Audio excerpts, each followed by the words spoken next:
আজকের ক্লাসে আপনাদের সবাইকে স্বাগত জানাচ্ছি। কেমন আছেন সবাই? ওয়ালাইকুম আসসালাম।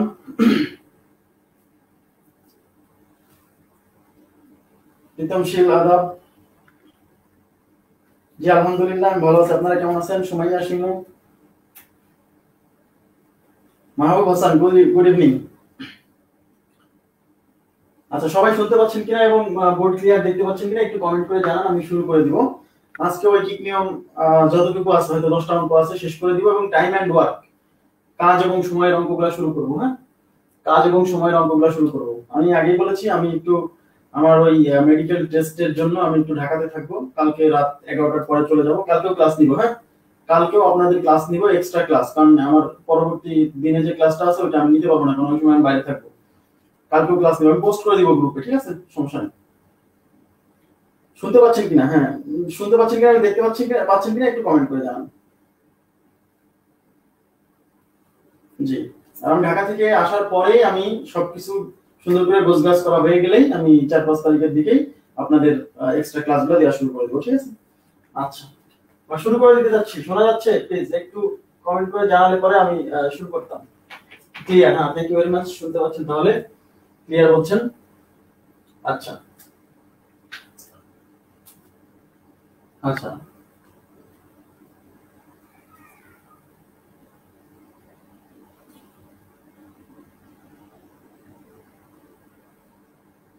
ওকে।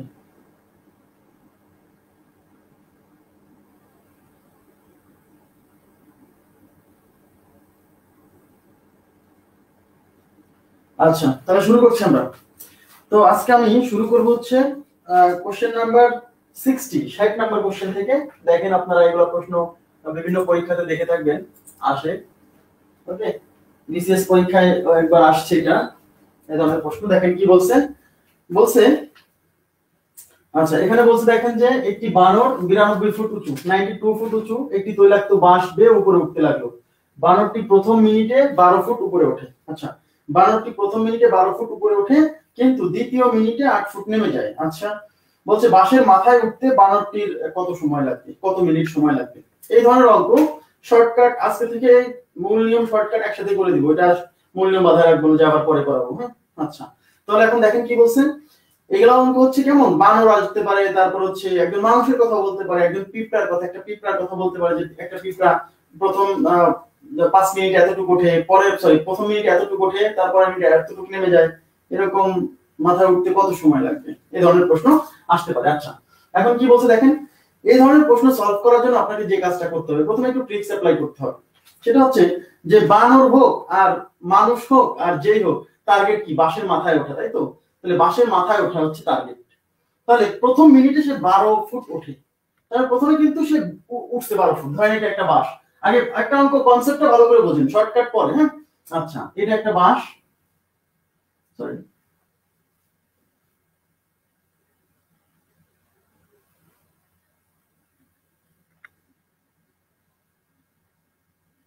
আচ্ছা, এটা একটা বাঁশ। এখন এই বাঁশের তৈলাক্ত বাঁশ, তার মানে তৈলাক্ত বাঁশ, এই বাঁশ বেয়ে উঠতে কষ্ট হচ্ছে।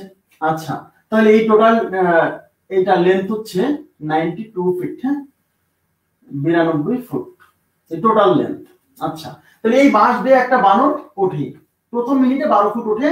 তারপরে মনে করেন যে খুব ক্লান্ত হয়ে গেছে, 12 ফুট ওঠার পরে ক্লান্ত হয়ে গেছে, এবার মনে করেন যে আস্তে আস্তে মানে বাঁশ ধরে আছে, বাঁশ ধরে থাকলেও কি পিছল বাঁশ, আবার নেমে গেছে 8 ফুট।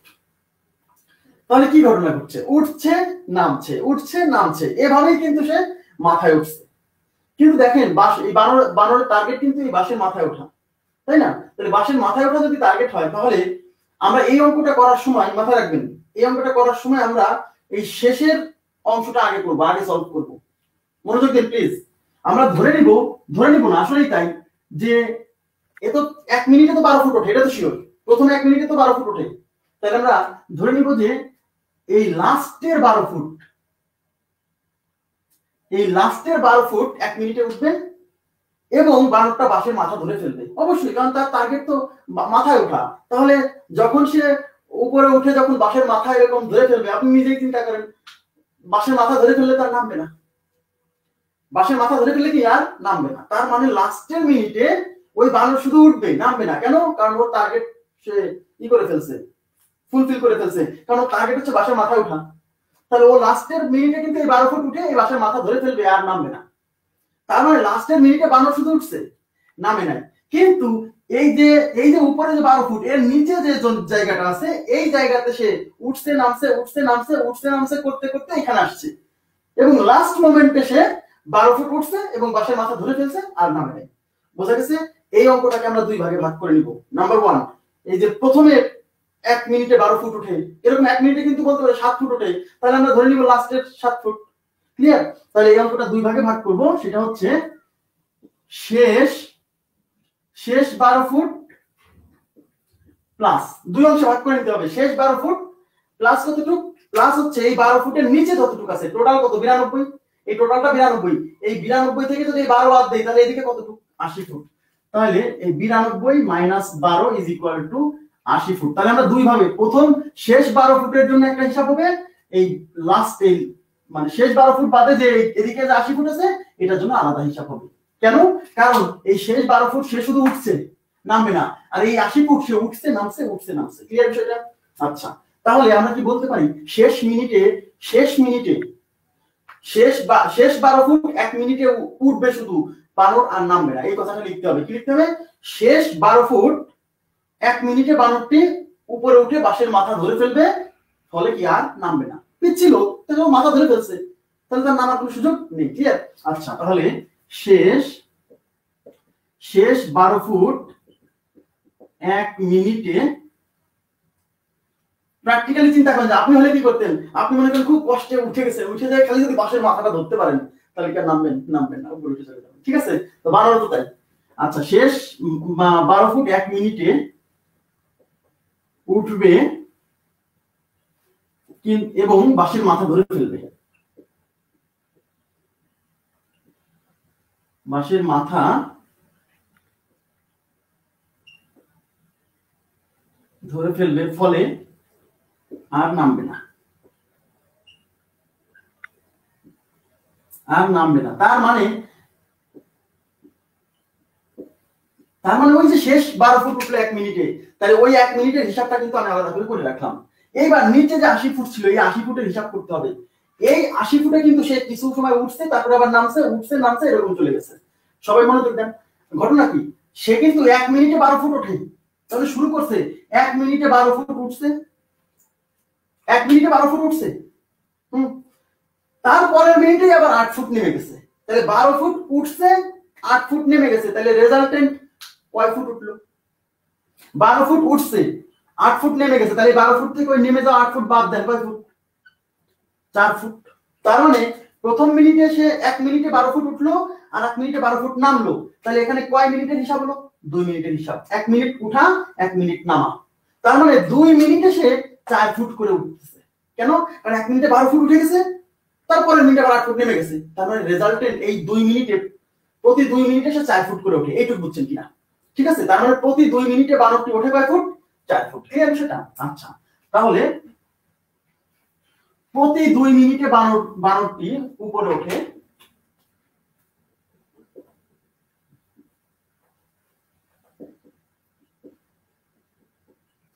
বানরটি উপরে উঠে is equal two 12 minus 8 is equal two কয় ফুট? 4 ফুট। আচ্ছা, এই যে প্রতি 2 মিনিটে, এই যে দেখেন প্রতি 2 মিনিটে 4 ফুট করে বানর উঠছে, এভাবে সে 80 ফুট উঠছে। এই 80 ফুটের হিসাবটা আমরা এইভাবে করব। ক্লিয়ার সেটা? আচ্ছা, তাহলে আমি কি লিখবো এখন? আচ্ছা, এই যে মুছে দিচ্ছি একটু, হ্যাঁ, অঙ্ক করবো এখন। তাহলে প্রতি 2 মিনিটে, একটু কিন্তু লিখে রাখতে হবে, প্রতি 2 মিনিটে বানরটা ওঠে কয় ফুট? আর 4 ফুট।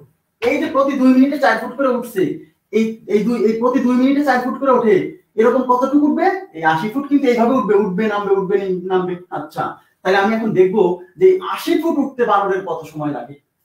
তাহলে আমি বলতে পারি 2 মিনিটে ওঠে ইজ ইকুয়াল টু 4 ফুট।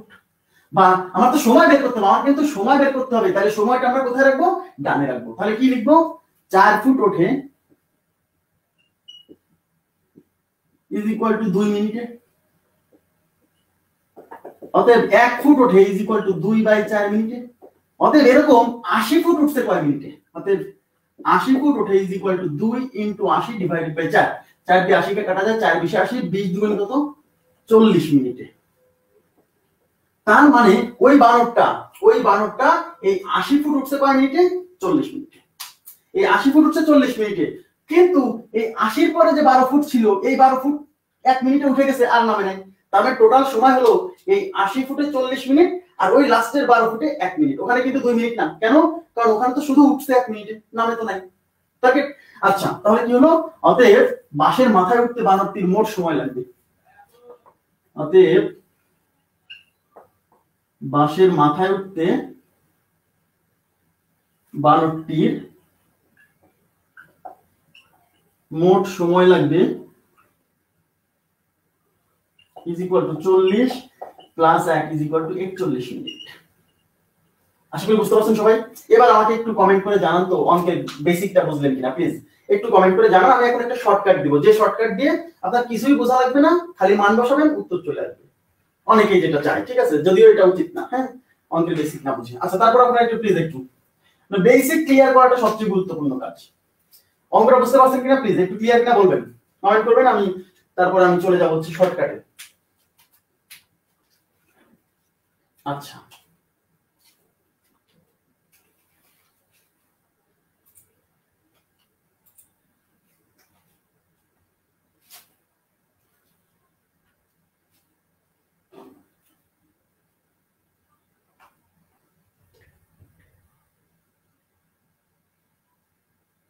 আচ্ছা বুঝতে পারছেন সবাই?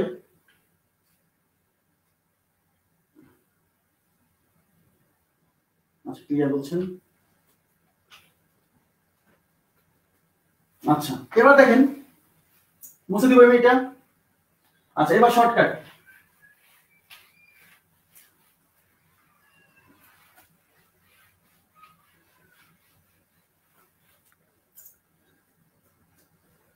আচ্ছা, এবার শর্টকাট দেখেন, আমরা কি বের করছি? আমরা বের করছি যে বাঁশের মাথায় উঠতে কত সময় লাগছে সেই টাইমটা বের করছি, তাই তো? আচ্ছা,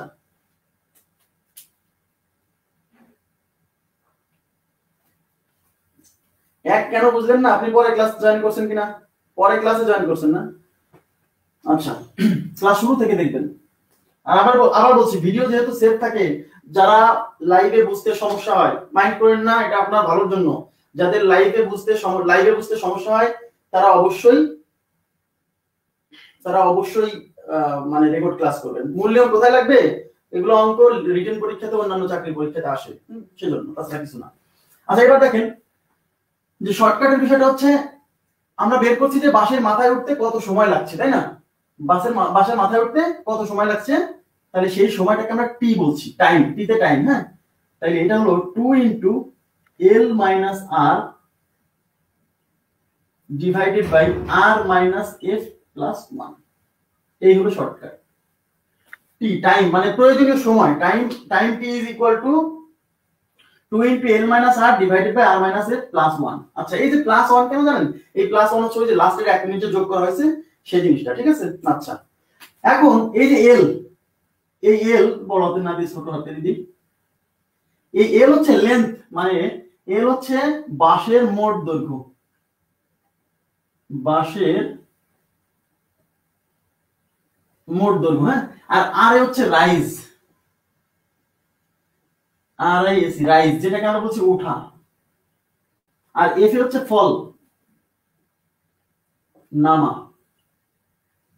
এফ কি? ফল, নামা।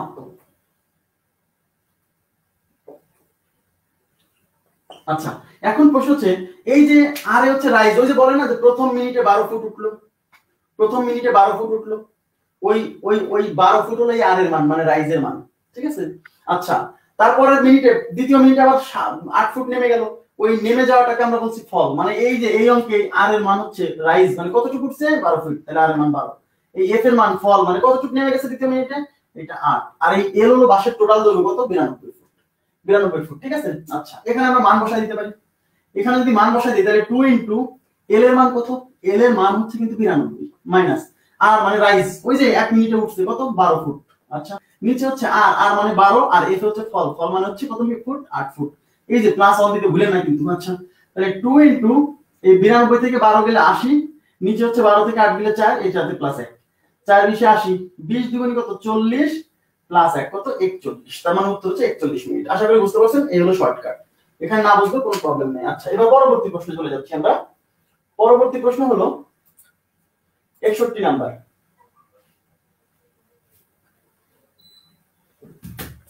আচ্ছা মুছে দিচ্ছি।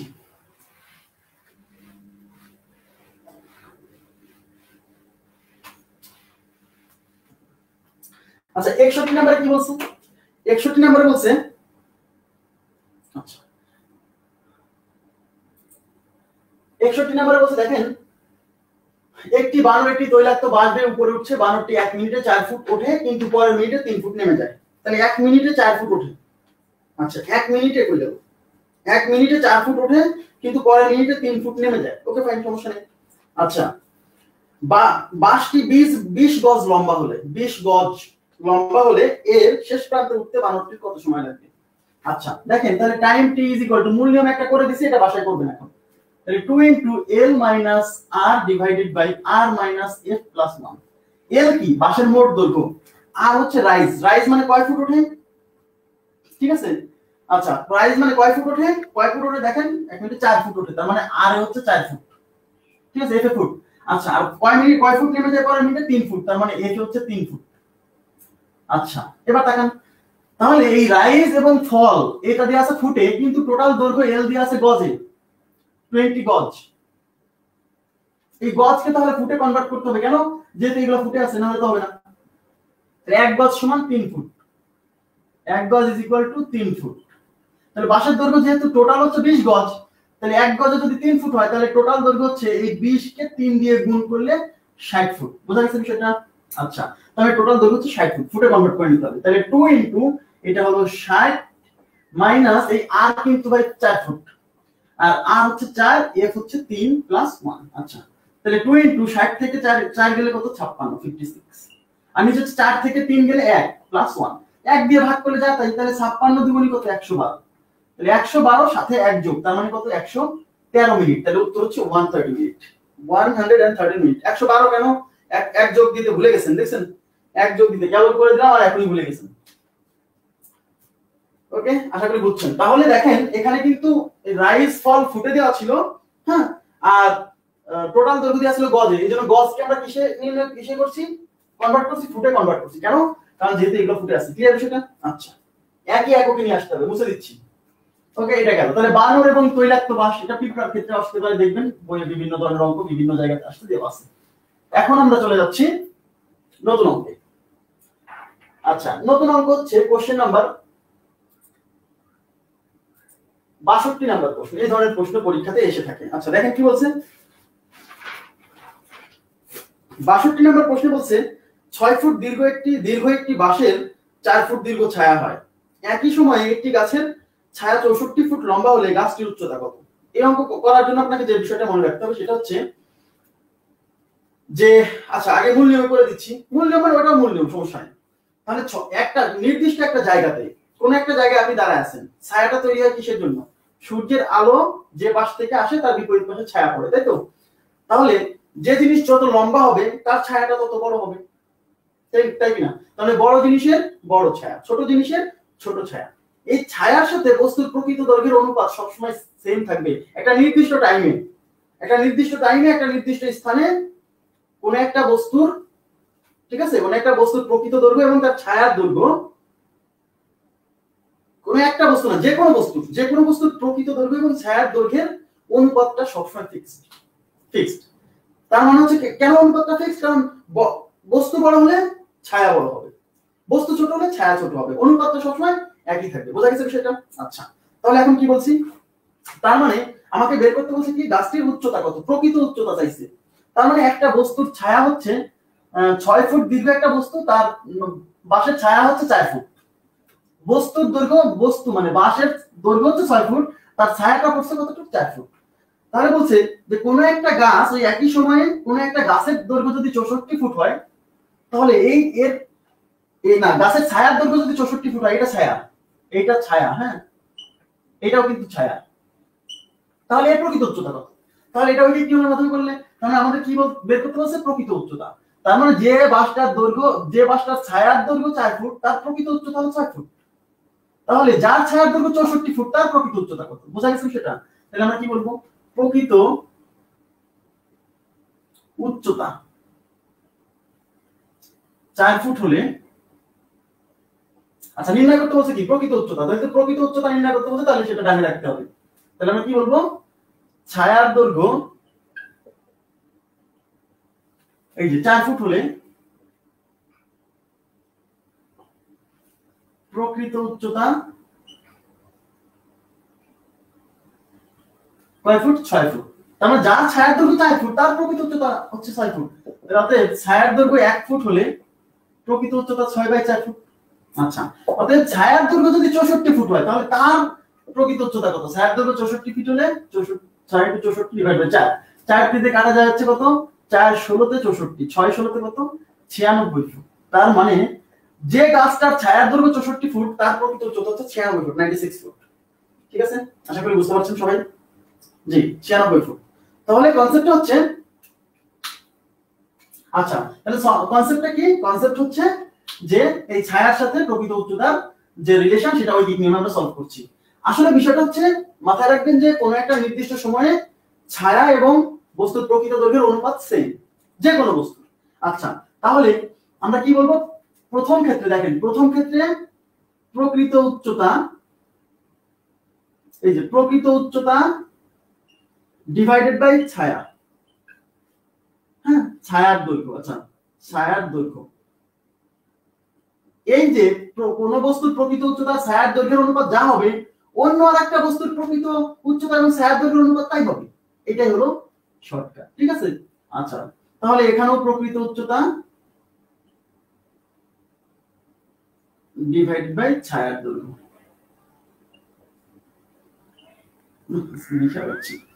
আচ্ছা তাহলে প্রকৃত উচ্চতা বাঁশের ক্ষেত্রে প্রকৃত উচ্চতা কত? 6, আর এই বাঁশের ক্ষেত্রে ছায়ার দৈর্ঘ্য কত?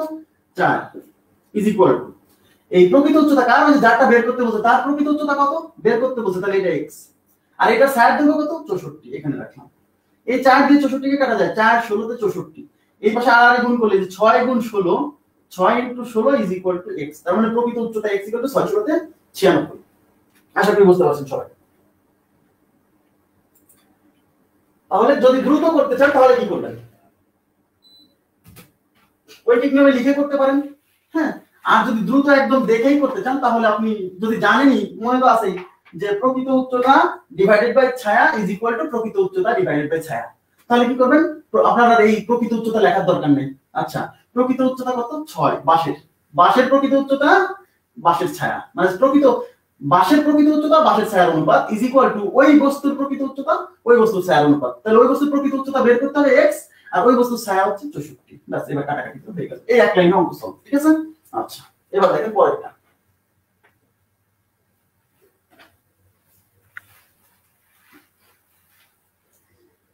আচ্ছা এবার আমি চলে যাচ্ছি পরবর্তী প্রশ্নে।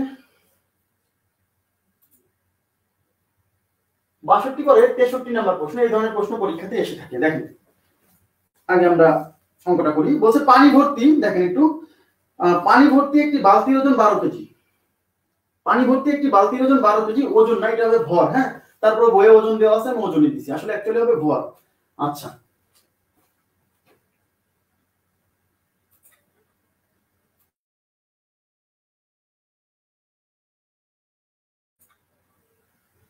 আচ্ছা পানি ভর্তি একটি বালতির ওজন 12 কেজি। আচ্ছা বালতির অর্ধেক পানি ভর্তি হলে তার ওজন হয় 7 কেজি। খালি বালতির ওজন কত? মানে শুধু বালতির ওজন কত?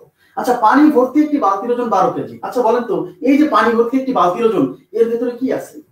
এর ভেতরে কিন্তু পানি আছে, পানি ভরে পানি সহ একটি বালতিকে ওজন করছেন। তাহলে আপনি কি শুধু পানির ভর মাপলেন? না, সাথে কিন্তু আপনার বালতির ভরটা কাউন্ট হয়ে গেছে। তার মানে পানি ভর্তি একটি বালতির এই জিনিসটা মাপা হয়েছে, মানে ওর সাথে পানির ভর তো পাইছেই, সাথে পানি মানে বালতিতে যতটুকু পানি আছে সেটার ভর তো পাইছি, সাথে আমার কিন্তু ওই পানির সাথে বালতির ভরও যোগ হয়ে গেছে, তাই না? আচ্ছা তার মানে আর ওই যে অর্ধেক পানি ভর্তি একটি বালতির ওজন দেওয়া আছে 7 কেজি। তার মানে 7 কেজি মানে কি ওর ভেতরে পুরো পানি নাই, অর্ধেক পানি আছে, ওর সাথে কিন্তু বালতির ওজন মাপা হয়ে গেছে, তাই না? আচ্ছা তাহলে আমি কি বলতে পারি প্রথমে যে কথাটা লেখা আছে সেটা মানে কি? সেটা হচ্ছে বালতি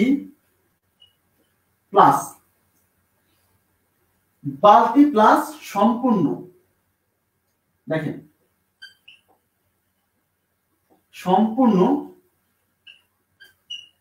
পানির ওজন ইজ ইকুয়াল টু 12 কেজি। এটা আমি বলতে পারি অবশ্যই। কেন বলতে পারি? কারণ সম্পূর্ণ বালতির মধ্যে পানি আছে এবং বালতি আছে, সেইটা মিলে যদি 12 কেজি হয়, তার মানে ওইটার ভেতর বালতি তো আছেই আর সম্পূর্ণ পানি, এই দুইটা মিলে কিন্তু 12 কেজি। আচ্ছা, এখন কি বলছে? দ্বিতীয় ক্ষেত্রে যেটা মাপছে সেটা হচ্ছে অর্ধেক পানি ভরা, মানে বালতিতে পানি আছে অর্ধেক। তাহলে কি বালতিও অর্ধেক আছে? না, বালতি কিন্তু এক্ষেত্রে পুরোটাই আছে। তবে দ্বিতীয় ক্ষেত্রে যখন মাপছেন তখনও কিন্তু পুরো বালতিটা সহ মাপছেন, তাই না?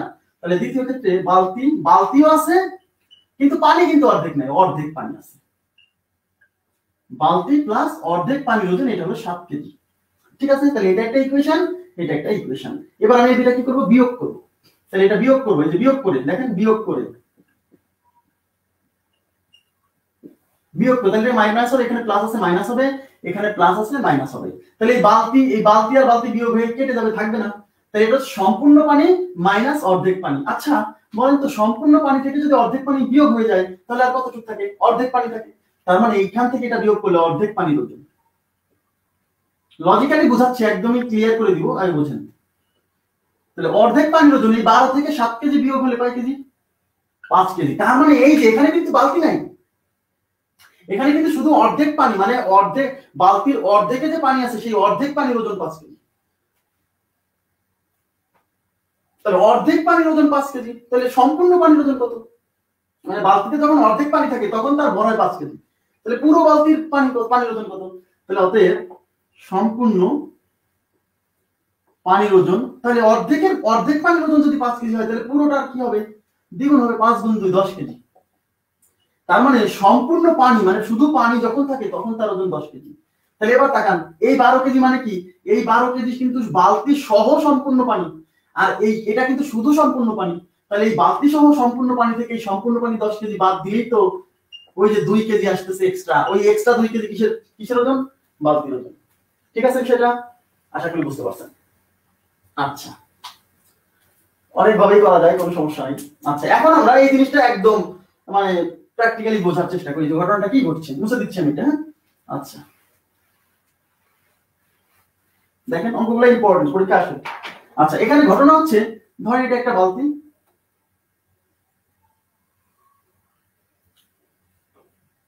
আচ্ছা এই যে একটা বালতি, এই বালতির সম্পূর্ণটাই পানি আছে, এই পুরোটাই পানি আছে। হ্যাঁ, এই বালতি ভরা পানি। তাহলে এই টোটাল পানি হচ্ছে কয় কেজি? এই টোটাল পানি হচ্ছে, মানে এটা হলো 12 কেজি, টোটালটা 12 কেজি, পানি না, মানে এটা সহ, বালতি সহ 12 কেজি। এখন এই বালতি থেকে, এটা হলো ফুল বালতি, ফুল পানি ভরা। হ্যাঁ, এখন কি করছে দেখেন,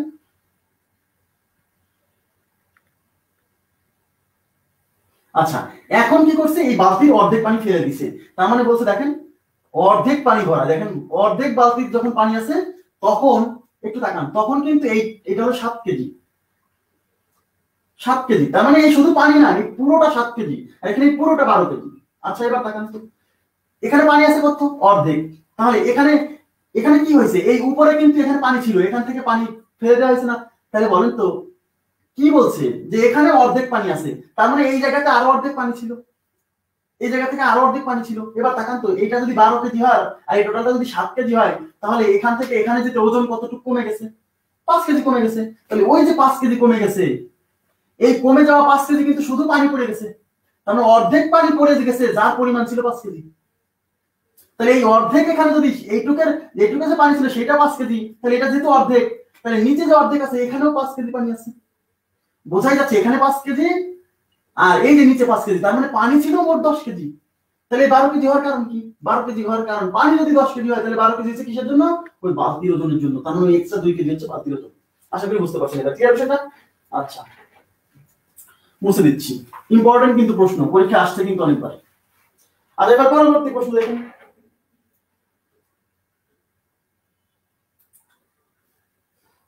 আচ্ছা এখানে কি বলছে দেখেন, বলছে একটি তেল পূর্ণ পাত্রের ওজন 30 কেজি, অর্ধেক তেল সহ পাত্রের ওজন 20 কেজি হলে পাত্রটির ওজন কত? আপনারা এটা নিজেরাই পারবেন আশা করছি, এটা নিজেরা করবেন। এটার উত্তর আমি বলে দিচ্ছি, এটার উত্তর হচ্ছে 10 কেজি। এটার অ্যান্সার 10 কেজি। হ্যাঁ 10 কেজি। আচ্ছা, এটা आंसर 10 কেজি। আমি জাস্ট এই চিত্রটা আগে একটু বুঝাই দিচ্ছি। এই যে এটা হলো তেলের ড্রাম, হ্যাঁ, এই তেলের ড্রামে এই পুরো তেল সহ এই ড্রাম সহ বা বালতি সহ এটা হলো 30 কেজি। এবার কি করছি, এখান থেকে অর্ধেক তেল ফেলে দিছি, অর্ধেক তেল ফেলে দিয়ে বালতিটা এরকম হইছে বা ড্রামটা এরকম হইছে। এই যে এই নিচের অর্ধেকে তেল আছে, এইটা কত কেজি, এটা হলো 20 কেজি। আচ্ছা, তাহলে দেখেন তো 30 কেজি ছিল বালতি সহ, আর এখানে 30 কেজি 20 কেজি হলো বালতি সহ, যেখানে অর্ধেক ফেলে দিছি। তাহলে আমাকে বলেন তো এই যে অর্ধেক ফেলে দিছি, তার মানে 30 কেজি থেকে 20 কেজি হয়ে গেছে, তাহলে এখান থেকে কতটুকু ফেলে দিছি, 10 কেজি ফেলে দিছি। তার মানে এই জায়গাতে 10 কেজি ছিল, যে 10 কেজি ফেলে দিছি। তাহলে এটা যদি অর্ধেক হয় তাহলে নিচে অর্ধেক, তাহলে এইটুকু যদি 10 কেজি হয় তাহলে এখানেও 10 কেজি ছিল, কারণ অর্ধেক মানে বুঝতে পারছেন বিষয়টা। আচ্ছা, তার মানে তেল ছিল 10 10 20 কেজি, তাহলে এই জিনিসটা 30 কেজি কেমনে, কারণ এক্সট্রা 10 কেজি হচ্ছে বালতির ওজন, তাহলে উত্তর হচ্ছে 10 কেজি। ক্লিয়ার? আশা করি বুঝতে পারছেন। ওকে,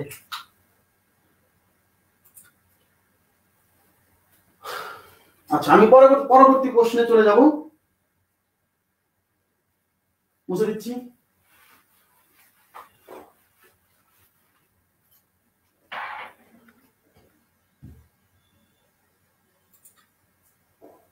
আচ্ছা দেখেন এখানে আসছে কি, 15টি ভেড়ার মূল্য 5টি গরুর মূল্যের সমান, 2টি গরুর মূল্য 3000 টাকা হলে 3টি ভেড়ার মূল্য কত? আচ্ছা, এই জায়গাটা একটু বোঝার চেষ্টা করবেন। আপনাকে নির্ণয় করতে বলছে কিসের মূল্য, 3টা ভেড়ার মূল্য। মাথায় রাখবেন 3টা ভেড়ার মূল্য, 3টি ভেড়া, এইটার মূল্য আপনাকে বের করতে হবে। আচ্ছা, তো এটা রেখে দিচ্ছি। 15টি গরুর মূল্য, 15টি ভেড়ার মূল্য 5টি গরুর মূল্যের সমান, 2টি গরুর মূল্য 3000। তাহলে আপনাকে দেওয়া আছে কিসের মূল্য, 2টা গরুর মূল্য দেওয়া আছে, 2টা গরুর মূল্য দেওয়া আছে। তাহলে আমাদের কাজ হলো এই যে 2টা গরুর মূল্য যে 3000 টাকা, এই 3000 টাকায় কয়টা ভেড়া পাওয়া যাবে সেটা বের করা। কেন, 2টা গরুর মূল্য দেওয়া আছে, আর গরুর মূল্যের সাথে কম্পেয়ার করা আছে কার, ভেড়ার মূল্যের, তাই না? তাহলে দেখেন একটা জিনিস, আমাকে বলছে 5টি গরুর মূল্য 15টি ভেড়ার মূল্যের সমান। তাহলে কি আমরা বলতে পারি না যে 5টি গরু ইজ ইকুয়াল টু 15টি ভেড়া? এইভাবে না বলে আপনাকে কিন্তু বলতে হবে যে 5টি গরুর মূল্য ইজ ইকুয়াল টু 15টি ভেড়ার মূল্য। হ্যাঁ, 15টি ভেড়া আমি এইভাবে লিখছি। আচ্ছা, অতএব একটি গরু ইজ ইকুয়াল টু 15/5টি ভেড়া। অতএব 2টি গরু ইজ ইকুয়াল টু কত? অতএব 2টি গরু is equal to 15 into 2 divided by 5। আচ্ছা, তাহলে 3 দুগুণে 6টি ভেড়া। তার মানে হলো 2টি গরুর মূল্য 6টি ভেড়ার মূল্যের সমান, ব্যাস। অতএব 2টি গরুর মূল্য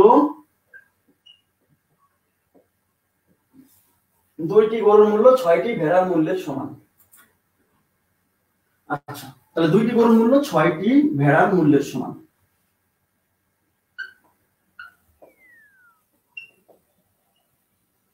আচ্ছা, এখন প্রশ্ন, অনেকে আমাকে বলে যে ভাই বের করতে বলো 3টি ভেড়ার মূল্য, আপনি কেন টাইনে 6টা ভেড়ার মূল্য নিয়ে আসলেন? কারণ ভাই আমার তো 3টা ভেড়ার মূল্য আমি সরাসরি বের করতে পারছি না, আমার যেহেতু 2টা গরুর মূল্য এক্স্যাক্টলি দেওয়া আছে কত দাম, এই জন্য আমি 2টা গরুর সাথে রিলেশন বের করলাম আগে, নাহলে আমি কি করে যাব? এখন আমি বুঝতে পারছি, আচ্ছা 2টা গরুর মূল্য দেওয়া আছে কত, 2টা গরুর মূল্য দেওয়া আছে ভাইয়া, 2টা গরুর মূল্য 6000 টাকা। এই যে 6000 টাকা 2টা গরুর মূল্য, তাহলে যেহেতু 2টা গরুর মূল্য আর 6টা ভেড়ার মূল্য সমান, তার মানে 2টা গরুর মূল্য যা, এই 6টা ভেড়ার মূল্য তাই। যেহেতু 2টা গরুর মূল্য দেওয়া ছিল, এই জন্য আমি বের করছি যে 2টা গরুর মূল্যে কয়টা ভেড়া পাওয়া যায়, এটা বের করছি আগে। তাহলে 2টা গরুর মূল্য 6000, অতএব 6টা ভেড়ার মূল্য 6000 টাকা। ক্লিয়ার বিষয়টা? তাহলে 6টি ভেড়ার মূল্য হলো 6000, কিন্তু আমাকে বের করতে হচ্ছে 3টা ভেড়ার মূল্য। তাহলে 6টার মূল্য যদি 6000 হয়, আচ্ছা তাহলে 3টা ভেড়ার মূল্য কি হবে, অর্ধেক 6000 না কত হলো? আচ্ছা, কত টাকা দেওয়া আছে, 3000 টাকা। সরি, 6টি ভেড়ার মূল্য, আচ্ছা সরি, 2টি গরুর মূল্য হচ্ছে 3000 টাকা। সরি আমার ভুল হয়েছে, প্রশ্নে 2টি গরুর মূল্য কত দেওয়া আছে, 3000। আচ্ছা, তাহলে 2টা গরুর মূল্য যদি 3000 হয়, তাহলে 2টা গরুর মূল্য যা বোঝাচ্ছে 6টা ভেড়ার মূল্য তাই বোঝাচ্ছে। তাহলে 2টা গরুর মূল্য 3000 মানে 6টা ভেড়ার মূল্য 3000। কিন্তু আমাকে তো 6টা ভেড়ার মূল্য বের করতে পারেনি, বের করতে হচ্ছে 3টা। তাহলে আমি কি লিখবো, 6টি ভেড়ার মূল্য ইজ ইকুয়াল টু 3000। অতএব একটি ভেড়ার মূল্য 3000 ডিভাইডেড বাই 6, অতএব বের করতে হচ্ছে 3টি ভেড়ার মূল্য 3000 ইনটু 3 ডিভাইডেড বাই 6। তাহলে 3 দুগুণে 6, 3000 কে 2 দিয়ে কাটলে 1500, তার মানে 1500 টাকা। ক্লিয়ার বিষয়টা? দেখেই বোঝা যাচ্ছে 6টার মূল্য যদি 3000 হয় তাহলে 3টা অর্ধেক, তাহলে অর্ধেক সংখ্যকের মূল্য 3000 এর অর্ধেক 1500 হবে। ওকে, আচ্ছা এবার দেখেন, মুছে দিচ্ছি। এখন এই অঙ্ক আমরা একটু মানে একদম দেখেই উত্তর দিয়ে দিতে পারি। দেখেন কিভাবে আমরা এই অঙ্ক দেখেই উত্তর দিয়ে দিতে পারবো। কিভাবে দেখেন, মাথায় রাখবেন প্রথম ক্ষেত্রে যে ভ্যালুটা দেওয়া আছে, কত কত ভ্যালু দেওয়া আছে। আচ্ছা দেখেন, প্রথমে কম্পেয়ার করা আছে 15টি ভেড়ার মূল্য 3টি গরুর মূল্যের সমান। তাহলে দেখেন তো 15টা ভেড়া, আর এই 15টা ভেড়ার ক্ষেত্রে আমি গরু পাচ্ছি কয়টা? 5টা। তাহলে কত গুণ ভেড়া পাওয়া যাচ্ছে মনোযোগ দেন। তাহলে গরুর পরিমাণ ভেড়ার কত গুণ? তাহলে 15কে আমি যখন 5 দিয়ে ভাগ করছি কয় গুণ? 3 গুণ। কয় গুণ? 3 গুণ। তার মানে যেটা মানে একই টাকায় আমি মানে 3 গুণ পরিমাণ ভেড়া পাবো। গরুর তুলনায় ভেড়া কত গুণ? 3 গুণ, তাই না? আচ্ছা এখন দেখেন, তাহলে 2টা গরুর মূল্য যদি 3000 টাকা হয়, তার মানে 2টা গরু যা বোঝায়, তার মানে 2 গুণ 3, 6টা ভেড়া তাই বোঝায়। বোঝা যাচ্ছে কেন? কারণ ভেড়া হবে গরুর 3 গুণ। কি করে বুঝলাম? এই যে 15 ডিভাইডেড বাই 5। কিভাবে? এই যে ভেড়া হলো, ভেড়াকে কোন একটা জিনিস আরেকটা রাশির কত গুণ সেটা কিভাবে বের করতে হয়? অনুপাত করতে হয়। এই যে 15কে 5 দিয়ে ভাগ করে অনুপাত করে কত গুণ পাইছি? 3 গুণ। ব্যাস, তার মানে আমি গরুর তুলনায় ভেড়া কয় গুণ পাবো? 3 গুণ, রাইট? তাহলে গরু যদি 2টা হয় তাহলে 2টা গরু মানে 6টা ভেড়া। কেন আমি 2টা গরুর সাথে কম্পেয়ার করছি? 2টা গরুর দাম দেওয়া আছে। তার মানে 2টা গরুর দাম যদি 3000 হয়, তার মানে ওই জিনিসটা এই 6টা ভেড়ার দামও 3000। দেখে বোঝা যাচ্ছে। তো 6টা ভেড়ার দাম 3000 হলে আমার তো 6টা চাইনি, আমার চাইছে কয়টা? 3টা। তাতে 3টার দাম 1500 টাকা। ক্লিয়ার আছে সেটা? জি, অনুপাত দিয়ে করতে পারবেন। আচ্ছা এবার পরবর্তী প্রশ্নে যাচ্ছি।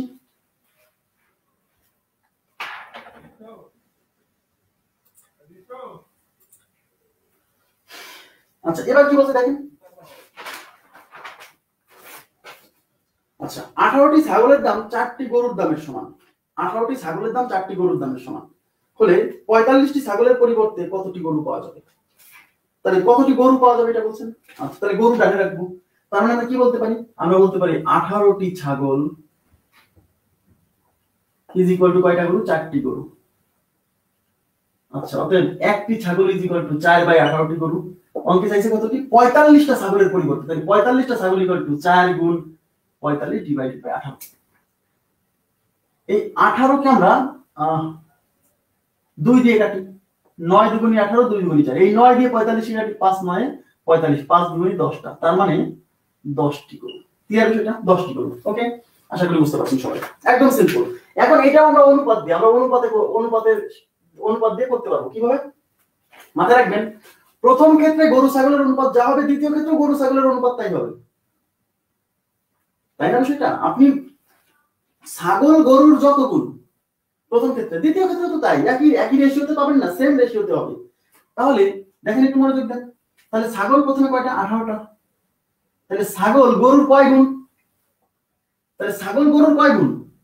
তাহলে ছাগল হলো 18টা, গরু হলো 4টা। তাহলে ছাগল দিয়ে গরুকে ভাগ করলে কিন্তু পাবো এই ছাগল গরুর কয় গুণ প্রথম ক্ষেত্রে। এই অনুপাত যা হবে পরের ক্ষেত্রেও কিন্তু ছাগল গরুর অনুপাত একই হবে। তাহলে পরের ক্ষেত্রে ছাগল কয়টা? 45টা। আর এই 45টার এগেইনস্টে গরু কয়টা? জানি না, ওটা বের করব। তাহলে এক্সট্রা, ঠিক আছে? তাহলে 2 দুগুণে 4, 9 দুগুণে 18, এটা দিয়ে গুণ করছি, 5 9 45, এই যে 5 দুগুণে 10, এই x, তাহলে x হচ্ছে x ইজ ইকুয়াল টু 5 দুগুণে 10। ব্যাস। তাহলে মাথায় রাখবেন যে প্রোডাক্টের কম্পেয়ার করা হচ্ছে, ছাগলের সাথে গরু হোক, গরুর সাথে ভেড়া হোক, তাহলে প্রথম কেসে যে অনুপাত হবে ছাগল গরুর, দ্বিতীয় ক্ষেত্রে ছাগল গরুর অনুপাত সেই হবে, একই জিনিস। অনুপাত মানে তো অনুপাত মানে গুণ। ছাগল গরুর কত গুণ? তাহলে ছাগল গরুর যত গুণ প্রথম ক্ষেত্রে যত গুণ, দ্বিতীয় ক্ষেত্রে তত গুণ। হ্যাঁ, আচ্ছা এবার পরবর্তী প্রশ্ন দেখেন। 3টা, কোথায় 3টা দিছি? 10টা হবে, উত্তর 10টা। যদি দেওয়া থাকে ভুল আছে, ঠিক করে নেন। আচ্ছা এবার দেখেন পরেরটা। 6টি গরুর জন্য যা ব্যয় হয় 4টি মহিষের জন্য তাই ব্যয় হয়। দেখেন 6টি গরুর জন্য যা ব্যয় হয়, এই যে ঐকিক নিয়মে করতে পারেন। হ্যাঁ, ঐকিক নিয়মে করতে পারেন। 6টি গরুর জন্য যা ব্যয় হয় 4টি মহিষের জন্য তাই ব্যয় হয়। বলতে 10টি মহিষ পুষতে যা ব্যয় হবে তাতে কতটি গরু পোষা যাবে। আচ্ছা ঠিক আছে। তাহলে প্রথম ক্ষেত্রে কয়টা গরু? 6টা। তাহলে গরু 6টা, মহিষ কয়টা? 4টা। তাহলে গরু বাই মহিষ, তাহলে গরু আর মহিষের অনুপাত এই পাশে যা হবে এই পাশে তাই হবে, ইকুয়াল টু গরু বাই মহিষ। তাহলে গরু কয়টা এখান থেকে? গরু কয়টা এটা বের করব, তাহলে আমি রেখে দিচ্ছি গরু হলো x আর মহিষ কয়টা এক্ষেত্রে 10টা। ক্লিয়ার? আচ্ছা 3 দুগুণে 6, 2 দুগুণে 4, এই 2 দিয়ে এটাকে কাটলে 5 দুগুণে 10 আর আর গুণ করলে x 3 5 15। ক্লিয়ার বিষয়টা? তাহলে 15টা।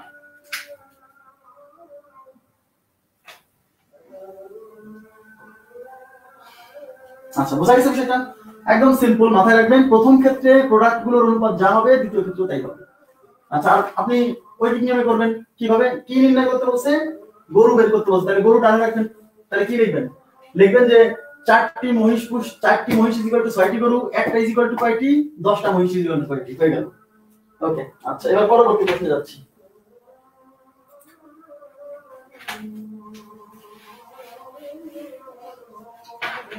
আটটি কলমের দাম 24টি পেন্সিলের দামের সমান, 11টি কলমের পরিবর্তে কতটি পেন্সিল পাওয়া যাবে?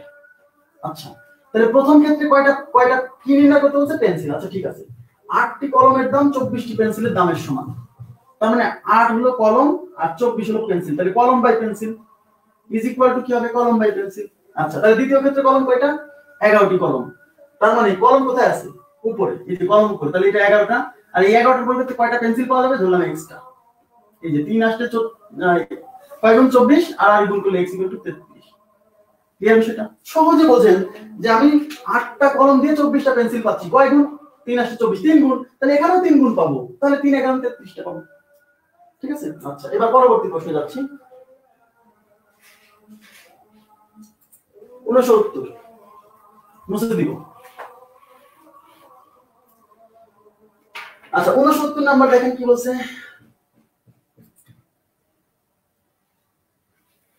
আচ্ছা 3টি ঘোড়ার মূল্য 5টি গরুর মূল্যের সমান। আচ্ছা এটা একটু পেস লাগানো অঙ্ক আছে, একটু বোঝার চেষ্টা করেন। 3টি ঘোড়ার মূল্য 5টি গরুর মূল্যের সমান এবং 2টি গরুর মূল্য 3টি গাধার মূল্যের সমান। একটি ঘোড়ার মূল্য 7,500 টাকা হলে 5টি গরুর মূল্য কত? তাহলে একটু বুঝতে হবে, এখানে কিন্তু জিনিস 3টা, আগে কিন্তু 2টা ছিল, এখানে 3টা। তাহলে আমাদের নির্ণয় করতে বলছে কি? 3টি, আমাদের নির্ণয় করতে বলছে 5টি গাধার মূল্য বের করতে বলছে। গাধার মূল্য দেওয়া আছে কার? দেওয়া আছে ঘোড়ার মূল্য। তাহলে আমাকে যে করেই হোক ঘোড়ার মূল্যের সাথে গাধার মূল্য রিলেট করতে হবে, কারণ আমাদের গিভেন ডাটা দেওয়া আছে হচ্ছে ঘোড়ার মূল্য, তাহলে ঘোড়ার সাথে গাধা কি আমাকে রিলেশন তৈরি করতে হবে। আচ্ছা তাহলে প্রথমে দেখেন সরাসরি কিন্তু ঘোড়ার সাথে গাধার রিলেশন দেওয়া নেই, কিন্তু দেখেন বলা আছে একটি ঘোড়ার মূল্য 7,500 টাকা, তাহলে একটা ঘোড়া স্ট্যান্ডার্ড একটা ভ্যালু দেওয়া আছে, একটা ঘোড়ার মূল্য কত? 7,500 টাকা।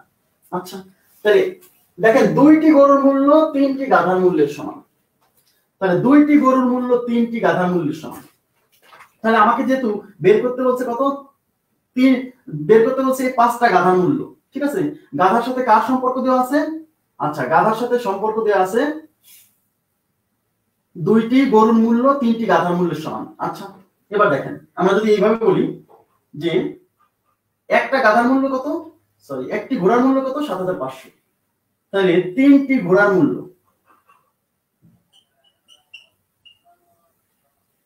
আচ্ছা একটার মূল্য 7,500 হলে 3টার মূল্য কত? 3 দিয়ে গুণ হবে, 2টা 0, 3 5 15, 3 7 21, 21,500 টাকা। এটা কিসের মূল্য? 21,500 টাকা হচ্ছে তিনটি ঘোড়ার মূল্য। এখন দেখেন 3টি ঘোড়ার মূল্য 5টি গরুর মূল্যের সমান, 3টি ঘোড়ার মূল্য 5টি গরুর মূল্যের সমান, তার মানে 3টা ঘোড়ার মূল্য যদি 21,500 হয় তাহলে এই 5টা গরুর মূল্য 21,500, তাহলে 5টা গরুর মূল্য 21,500, তাহলে 5টি গরুর মূল্য ইজ ইকুয়াল টু 21,500 টাকা। অর্থাৎ একটা গরুর মূল্য কত? 21,500 ডিভাইডেড বাই 5। আচ্ছা তাহলে একটা গরুর মূল্য, তাহলে অতএব 2টি গরুর মূল্য কত? অতএব 2টি গরুর মূল্য কত? 21,500 গুণ 2 ডিভাইডেড বাই 5, 5 দিয়ে কাটলে 4 5 20 থাকলো 1, 1 এর পাশে 5 মানে 15, 3 5 15, 0 2টা, তাহলে এটা দিয়ে গুণ করেন, 4 আর 2টা 6 8, 8,600 টাকা। তাহলে 2টা গরুর মূল্য 8,600। এখন অনেকে বলবেন কেন আপনি 2টা গরুর মূল্য বের করলেন? কারণ আমাকে গরুর মূল্য 3টা গাধার মূল্যের সমান, এই গাধার মূল্যের সাথে হলো গরুর মূল্য সম্পর্ক দেওয়া আছে, এইজন্য আমরা গরুর মূল্য আগে বের করলাম, কারণ গরুর মূল্য বের করলে গাধার মূল্যের সাথে রিলেট করতে পারবো। আচ্ছা তাহলে 2টা গরুর মূল্য এত। এখন কি বলছে দেখেন 2টি গরুর মূল্য 3টি গাধার মূল্যের সমান। আচ্ছা তাহলে কি বলবো? তার মানে এই দুইটা গরুর মূল্য যেটা বোঝাচ্ছে এইটাই আবার তিনটা গাধার মূল্য, তাই না? তাহলে তিনটি গাধার মূল্য ইজ ইকুয়াল টু ৮৬০০ আমি বলতেই পারি। অর্থাৎ একটা গাধার মূল্য কত? ৮৬০০ ডিভাইডেড বাই ৩। কিন্তু আমাদের বের করতে বলছে এটা ৫টা গাধার মূল্য, তাহলে অতএব ৫টা গাধার মূল্য ৮৬০০ ডিভাইডেড বাই ৩ উপরে ৫ দিয়ে গুণ, ৩ দিয়ে গুণ করলে কাটাকাটি করা যাচ্ছে, ৩ দুগুণে ৬, ৮ ৬ ১৪। কয়টা গাধার মূল্য চাইছে? ৫টি গাধার মূল্য। হ্যাঁ, ৫টি গাধার মূল্য ৮ ৬ ১৪ কাটাতে যাচ্ছে না ৩ দিয়ে। ৩ দিয়ে যদি কাটা না যায় তাহলে কি হলো? ৩টি গরুর মূল্য ৯,০০০,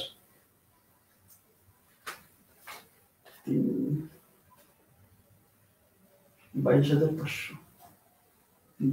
এই যে এখানে ভুল হয়েছে, ২২,৫০০, ২২,৫০০, সরি। হ্যাঁ, এটা ২২,৫০০, তাহলে এটা ২২,৫০০ দিলে এটা ২২, তাহলে কাটাকাটি হলে কত? ৫ ৫ ২৫, ৪৫ × ৯০, ৯,০০০ টাকা, সরি। হ্যাঁ, ৯,০০০ টাকা। তাহলে দুইটা গরুর মূল্য ৯,০০০। তাহলে ওই দুইটা গরুর মূল্য যা, তিনটা গাধার মূল্য তাই, তাহলে তিনটা গাধার মূল্য এখানে ৯,০০০। তাহলে ৯,০০০ ডিভাইডেড বাই ৩,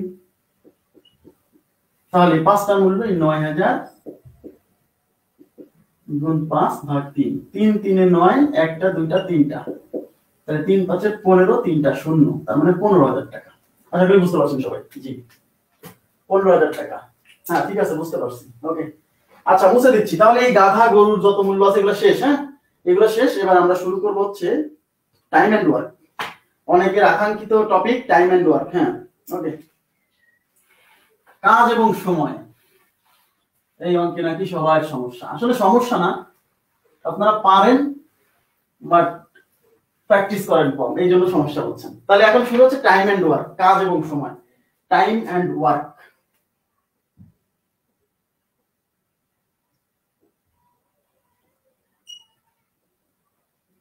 এবং আপনাদের আমি একটা কথা বলে রাখি, যেটা হচ্ছে যে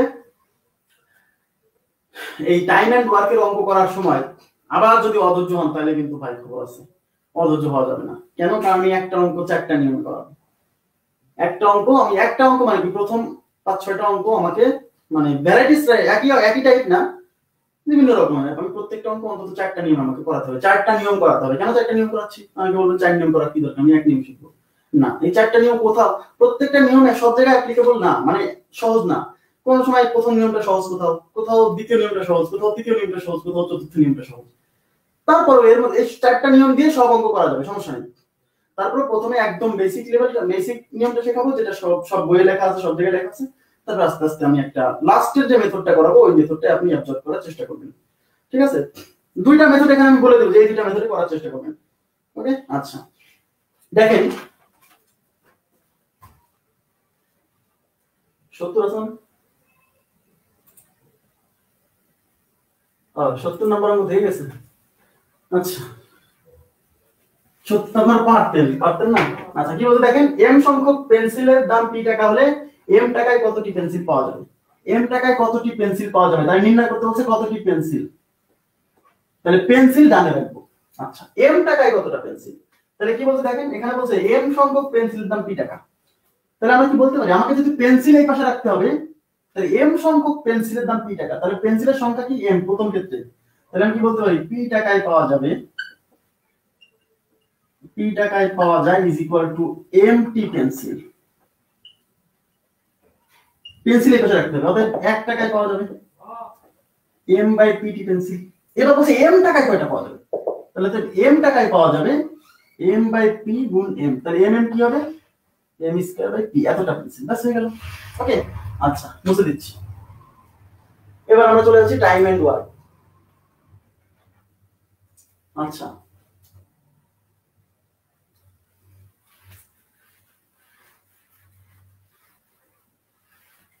তো টাইম এন্ড ওয়ার্কের প্রথম অঙ্কে যাচ্ছি। মাথায় রাখবেন, ধৈর্য ধরতে হবে। ধৈর্য ধরলে মজার কিছু পাবেন, আর যদি ধৈর্য কমে যায় তাহলে ভাই পাবেন না। রেকর্ড ক্লাস দেবেন, টাইমে দেখবেন, কেটে দিবেন ওগুলো। আপনার খালি অঙ্ক দরকার, অঙ্ক করবেন যার যার দরকার। ক একটি কাজ 20 দিনে এবং খ একটি কাজ 30 দিনে করতে পারে, উভয়ে একসঙ্গে কত দিনে করতে পারে? দেখে উত্তর দিবেন। গুণফল ভাগ যোগফল, সে শর্টকাট পড়েন। সব জায়গায় এই শর্টকাট খাটবে না। গুণফল ভাগ যোগফল এই সব জায়গায় খাটবে না। এটা শুধু এই দুইজন, মানে দুইজনের কাজ ক খ বললে, গ বললে আবার ওই শর্টকাট খাটছে না। তাহলে এটা সব জায়গায় কি অ্যাপ্লিকেবল না? আচ্ছা, তাহলে আমরা প্রথমে মূল কনসেপ্টটা বোঝার চেষ্টা করি। এই টাইম এন্ড ওয়ার্কের অঙ্ক করার সময় আপনাকে যে বিষয়টা মাথায় রাখতে হবে সেটা হলো, আচ্ছা, যে বিষয়টা মাথায় রাখতে হবে সেটা হচ্ছে এই অঙ্কগুলো সলভ করার সময় প্রত্যেকের একদিনের কাজ লাগবে। কেন প্রত্যেকের একদিনের কাজ লাগবে সেই বিষয়টাকে বোঝার চেষ্টা করেন। বলছে কয়েকটি কাজ 20 দিনে করতে পারে। মনে করেন এই কাজটা হলো একটা জমি কাটার, জমির ধান বা কোনো একটা ফসল কাটার কাজ। এই হলো একটা জমি, এই জমির ধান কাটতে হবে। ক একজন লোক সে 20 দিনে পুরো কাজটা করে ফেলে। তার মানে কি হয়েছে, এই জমিটাকে সে 20টা ভাগে ভাগ করছে, 1 2 3 4 5 এরকম 20টা ভাগে ভাগ করছে। 20 ভাগে ভাগ করছে, প্রতিদিন 1 ভাগ করে কাজ করে। এই যে এইটুকু প্রতিদিন 1 ভাগ করে কাজ করে, 20 ভাগ করছে। এখানে 20 ভাগ হলো কিনা আমি জানি না, ধরে নেন যে 20টা ভাগ, ঠিক আছে, ধরে নেন 20 ভাগ, কত ভাগ হয়েছে জানি না। তাহলে যেহেতু 20 দিনে কাজ শেষ করে, এই জন্য আমরা বলছি যে 20 ভাগে ভাগ করে নিচ্ছে। বুঝলেন কিন্তু প্লিজ, এমনিতে বলছি না যে 20 ভাগে ভাগ করে নিছে। মনোযোগ দেন প্লিজ। আমি এই একটা অঙ্ক বোঝাতে হয়তো আমি 10 মিনিট টাইম খেয়ে ফেলবো, কিন্তু এই এক অঙ্ক ভালো করে বুঝতে পারে পরে আপনার কনসেপ্টটা, মানে 4টা নিয়ম করাবো তো, কিন্তু প্রত্যেকটা নিয়মই আপনার মজা লাগবে, বুঝতে হবে আগে। এই জমিটাকে, এই কাজটাকে 20 ভাগে ভাগ করে নিছে, প্রতিদিন সে একটা অংশ করে কাজ করে, এই জন্য কিন্তু 20 দিন লাগছে। তাহলে আমি কি বলতে পারি যে সে প্রতিদিন, মানে এই কাজটা করতে তার যদি 20 দিন লাগে এবং কাজটা কয় ভাগে ভাগ করছে, 20 ভাগে ভাগ করছে, তাহলে একদিনে সে কতটুকু কাজ করবে? টোটাল কয় ভাগ? 20 ভাগ। তাহলে একদিনে নিশ্চয়ই 20 ভাগের 1 ভাগ কাজ করবে, যে 20 ভাগের 1 ভাগ। তাহলে ওই কয়ের একদিনের কাজ হলো 20 ভাগের 1 ভাগ। এই জন্যই কিন্তু মানে কোন একটা লোক 20 দিনে যদি কাজটা করে, তাহলে একদিনে কতটুকু করে? 1/20। খুব গুরুত্বপূর্ণ পয়েন্ট। অনেকে বলে এরকম, টোটাল কাজকে, সম্পূর্ণ কাজ ইজ ইকুয়াল টু 1 অংশ। মনোযোগ দেন, বোঝেন কেন এরকম হচ্ছে। সম্পূর্ণ কাজ ইজ ইকুয়াল টু 1 অংশ। তাহলে সম্পূর্ণ যে মনোযোগ দিয়ে বুঝবে সে কিছুক্ষণ পরে খুব মজা পাবে। হ্যাঁ, আচ্ছা, গুণফল ভাগ যোগফল কোনো সমস্যা নেই। তাহলে সম্পূর্ণ কাজ ইজ ইকুয়াল টু যদি আমি 1 অংশ ধরি, তাহলে আমরা কি বলতে পারি? 1 অংশ কাজ, এই সম্পূর্ণ কাজটা করে কত দিনে? 20 দিনে। তাহলে 1 অংশ মানে সম্পূর্ণ 1 অংশ কাজ করে, আচ্ছা এইভাবে বলি, 20 দিনে করে ইজ ইকুয়াল টু 1 অংশ। সম্পূর্ণ কাজ করতে পারে না 20 দিনে? ক 20 দিনে করে 1 অংশ সম্পূর্ণ কাজ। অতএব ক একদিনে করবে কতটুকু? 1/20 অংশ। এই যে 1/20 অংশ একদিনের কাজ। আমি আবার বলছি, একদিনের কাজটা খুবই গুরুত্বপূর্ণ, খুব গুরুত্বপূর্ণ। একদিনের কাজ, প্রত্যেকের একদিনের কাজ বের করতে হবে প্রথমে। আচ্ছা, তাহলে এই জন্য কি এটাকে 20 ভাগে ভাগ করছি। তাহলে কাজটা যেহেতু 20 দিনে করতেছেন, আমরা 20 ভাগ করে নিচ্ছি যে প্রতিদিন 1 ভাগ করে কাজ করবে। তাহলে একদিনে সে কতটুকু করছে? 20 ভাগের 1 ভাগ। মাথায় রাখবেন, তাহলে কেউ যদি 30 দিনে একটা কাজ করে, তাহলে একদিনে কতটুকু করবে? 1/30। ভেরি ইম্পর্টেন্ট পয়েন্ট, এইটুকু মনে রাখতে হবে। কেউ যদি 14 দিনে একটা পুরো কাজ করে, তাহলে সে একদিনে কতটুকু করবে? 1/14। ক্লিয়ার? তাহলে একদিনের কাজ কিভাবে বের করব বুঝতে পারলাম। মানে ওই টোটাল দিনকে 1 দিয়ে ভাগ করলে একদিনের কাজ বের হবে। আচ্ছা, এখন খ আর একজন ব্যক্তি, এই সেম কাজটাই কতদিনে করছেন? এই সেম কাজটাই করছে 30 দিনে। তাহলে খ আবার কাজটাকে 30 ভাগে ভাগ করছে। তাহলে খ কি করছে? একদিনে কতটুকু করছে? 1/30। কিন্তু এই ক আর খ দুইজনকে যদি একসাথে লাগাই দেওয়া যায় এই কাজটা করতে, তাহলে ওরা একদিনে কতটুকু কাজ করবে সেটা বের করতে হবে। তাহলে ক এর একদিনের কাজ হলো 1/20 আর খ এর একদিনের কাজ হলো 1/30। তাহলে এই ক এর একদিনের কাজ আর খ এর একদিনের কাজ যোগ করলে এই দুইজন মিলে একদিনে কতটুকু কাজ করতে পারবে সেটা বের করতে পারবো। প্রথম কাজ, আবার বলছি, প্রথম কাজ হচ্ছে একদিনের কাজ বের করা। একদিনের কাজ, কয়ের একদিন, মানে যারা যারা কাজ করছে প্রত্যেকের একদিনের কাজ বের করে ফেলা। ওকে, আচ্ছা, তাহলে কয়ের একদিনের কাজ 1/20, ক্ষয়ের একদিনের কাজ 1/30। এবার এই কয়ের একদিনের কাজ আর ক্ষয়ের একদিনের কাজ যোগ করলে আমরা ক খ দুইজন মিলে একদিনে কতটুকু কাজ করছে সেটা বের করে ফেলতে পারবো। ইয়েস, আচ্ছা, এবার দেখেন, আমি কিন্তু আমি ডিটেইল লিখবো, সমস্যা নাই, আগে বোঝাচ্ছি শুধু। তাহলে কয়ের একদিনের কাজ হলো 1/20 আর ক্ষয়ের একদিনের কাজ হলো 1/30।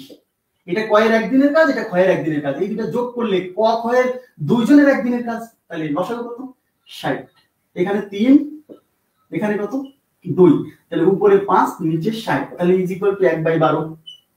এইবার তাকান, তার মানে হলো ক আর খ দুইজন মিলে একদিনে কাজ করে 1/12, 1/12 অংশ।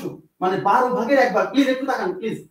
তাহলে ক এবং খ দুইজন মিলে একদিনে কাজ করে, যে ক এর একদিনের কাজ খ এর একদিনের কাজ যোগ করে যেটা পাইলাম, তাহলে এটা হলো ক এবং খ এর দুইজনের একত্রে একদিনের কাজ।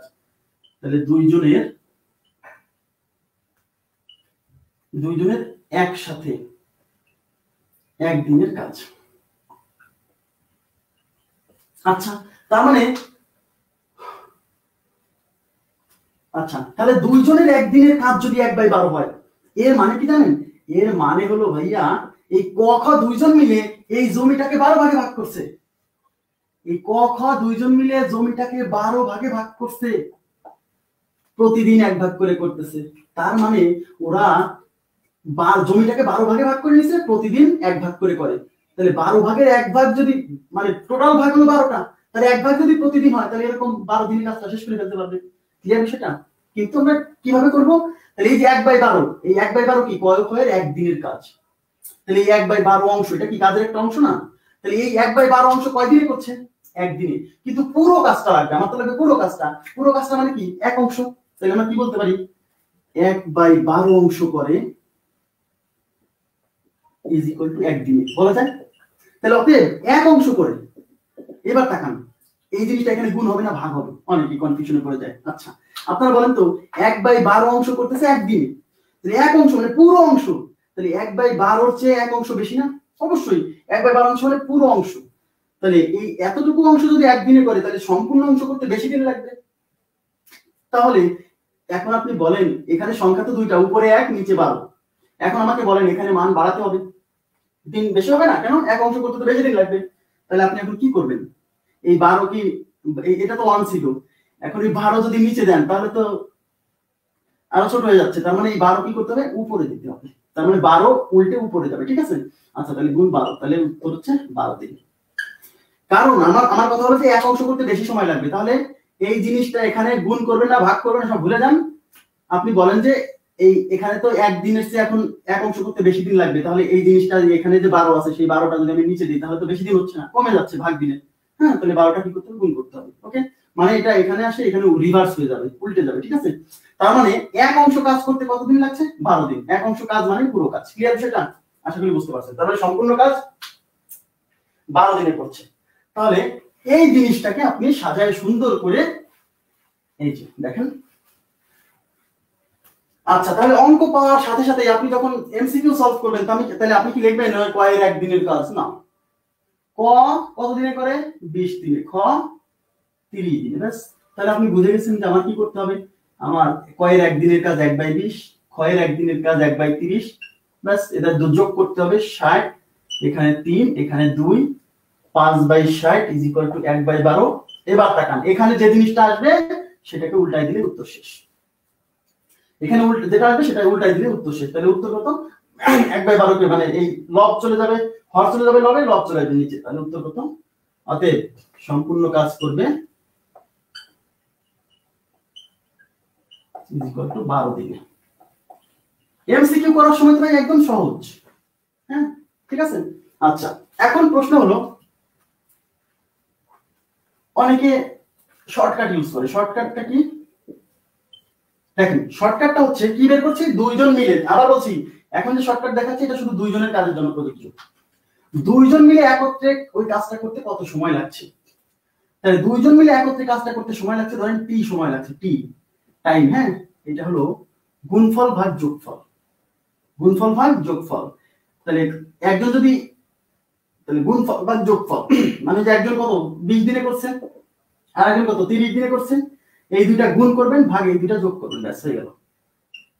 তাহলে উপরে হলো কত? উপরে তো 20 × 30, নিচে হচ্ছে 30 আর 20 কত? 50। এটা ক্যান্সেল, 5 6 30, 6 2 কত? 12। তাহলে t = 12 দিন, মানে টাইম = 12 দিন লাগছে। তাহলে দুইজনের একত্রে কাজ বের করতে হলে গুণফল ভাগ যোগফল। এই দেখেন, গুণফল ভাগ যোগফল মানে যে টাইম দুটো দেয়া থাকবে, এই দুটো গুণ ভাগ যোগ।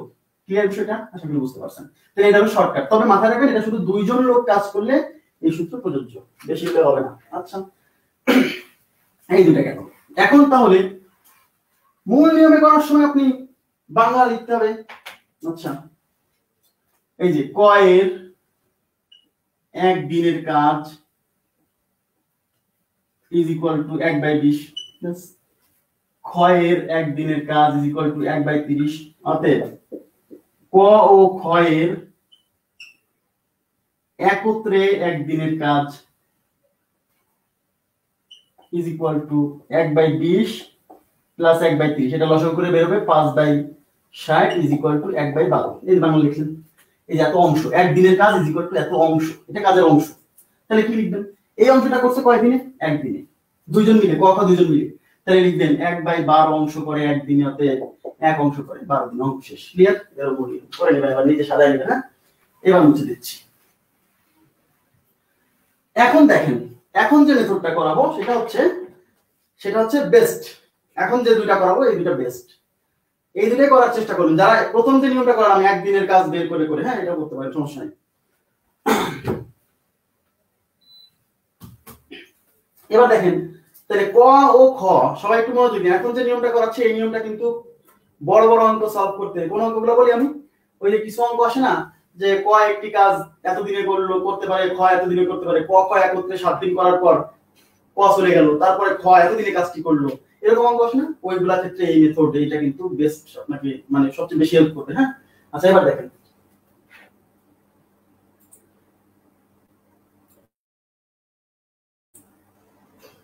আচ্ছা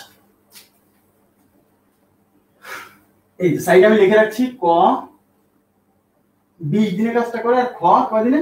30 দিনে। এখন খ মানে একা কাজটা, ক একা কাজটা 20 দিনে করতে পারে, খ একা কাজটা 30 দিনে করতে পারে। এখন দুইজন একত্রে যদি কাজ করা শুরু করে তাহলে কাজটা কত দিনে শেষ হবে, তাই না? আমরা ধরে নিব দুইজন মিলে কাজটা x দিনে শেষ করতে পারবে, দুইজন মিলে কাজটা x দিনে শেষ করতে পারবে, x দিনে। তাহলে ধরি বা m দিনে, ধরি দুইজন একত্রে কাজটি m দিনে শেষ করতে পারবে, m দিনে শেষ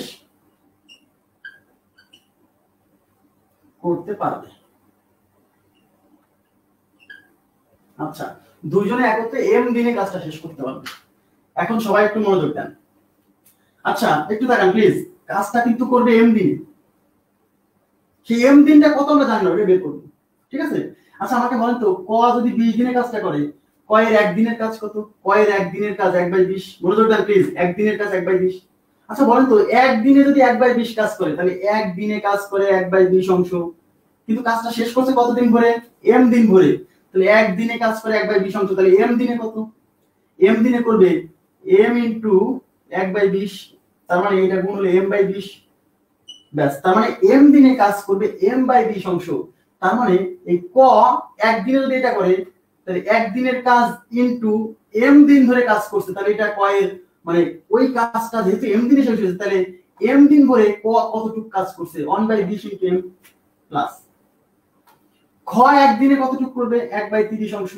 আচ্ছা খ কয়দিন ধরে কাজটা করছে? খ তো m দিন ধরে কাজ করছে, দুজন মিলে একসাথে করছে না? তাহলে একদিনের কাজ 1/30 হলে m দিনে কাজ করছে 1/30 ইনটু m। আচ্ছা এই যে ক এর m দিনের কাজ, খ এর m দিনের কাজ, এই দুটো যোগ করলাম, এই দুইজন মিলে কি কাজটা কমপ্লিট করে নাই? কাজটা কমপ্লিট করছে। টোটাল কাজ কত? 1। তাহলে এই দুইজনের টোটাল কাজ ইজ ইকুয়াল টু 1 হবে। ক্লিয়ার? এই হলো কাহিনী, একদম সিম্পল। 1/20 প্লাস 1/30 সবাইকে m দিয়ে গুণ করব, কেন? কারণ কাজটা m দিন ধরে চলছে। এই জিনিসটা কিন্তু পরে অ্যাপ্লাই করব, ঠিক আছে? আচ্ছা তাহলে এবার লসাগু করেন। লসাগু হচ্ছে 60, তাহলে এখানে হচ্ছে 3 আর এই m গুণ হলে থ্রাইস m প্লাস এটা হচ্ছে 2 twice m is equal to 1। আচ্ছা তাহলে উপর হচ্ছে 5m divided by 60 is equal to 1। এই 5 দিয়ে 60 কে কাটলে 12, এই m/12 ইজ ইকুয়াল টু 1। তাহলে m ইজ ইকুয়াল টু কত?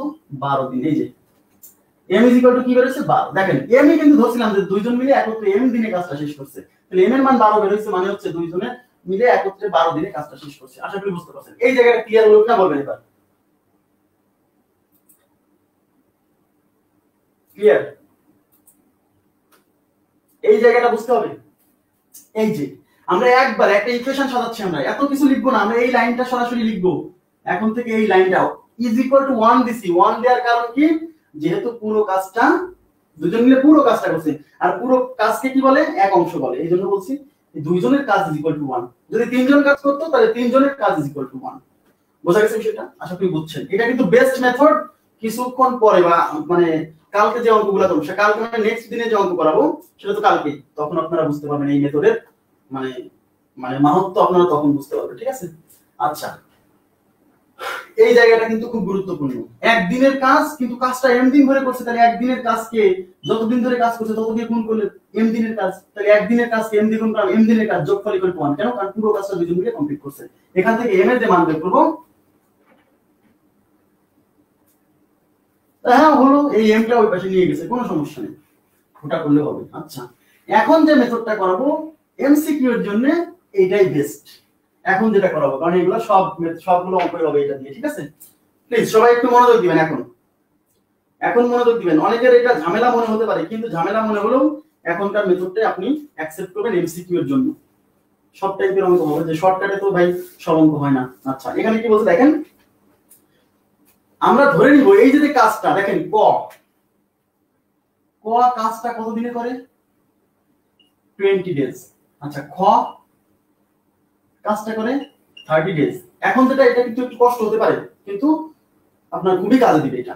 আচ্ছা এখন দেখেন, আমরা ধরে নিচ্ছি এরা যে কাজটা করছে সেই কাজটা কি কাজ? আমরা বললাম একটু আগে যে জমি চাষ করছে। হ্যাঁ হ্যাঁ, বেস্ট মেথড দিয়ে ওটা রিটেনও করা যাবে বলেই আপনাকে বলছি যে ওটা রিটেনও করা যাবে। খালি লিখবেন ধরি তারা দুইজন মিলে কাজটা এম দিনে শেষ করেছিল। ঠিক আছে, এইবার প্রশ্ন মতে লিখে ওই যে লাইন লিখলাম না, ইজ ইকুয়াল টু 1 হয়ে গেছে, শেষ। আর কিছু লেখা লাগবে না। দেখেন আমি একটু পরে অনেক কিছু অঙ্ক করাবো, সমস্যা নেই। আচ্ছা এখন দেখেন, তারা যে কাজটা করছে সেই কাজটা কি কাজ? তারা যে কাজটা করছে সেটা কি কাজ? সেটা ধান কাটা কাজ, সেটা ধান কাটা কাজ হতে পারে, সেটা গম কাটা কাজ হতে পারে, পেঁয়াজ তোলা কাজ হতে পারে, পাট কাটা কাজ হতে পারে, অনেক কিছু হতে পারে। আমরা ধরে নিব সেই কাজটা হলো ইট বানানো কাজ, ইট। ঠিক আছে, আমি বোঝানোর জন্য বলছি, কিন্তু নট নেসেসারি ইট বানাতেই হবে। আমরা ধরে নিচ্ছি সেই কাজটা হচ্ছে ইট বানানো কাজ। কি বানানো কাজ? ইট বানানো কাজ। তারা দুজন ইট বানাচ্ছে। আচ্ছা তারা কতগুলা ইট বানাচ্ছে?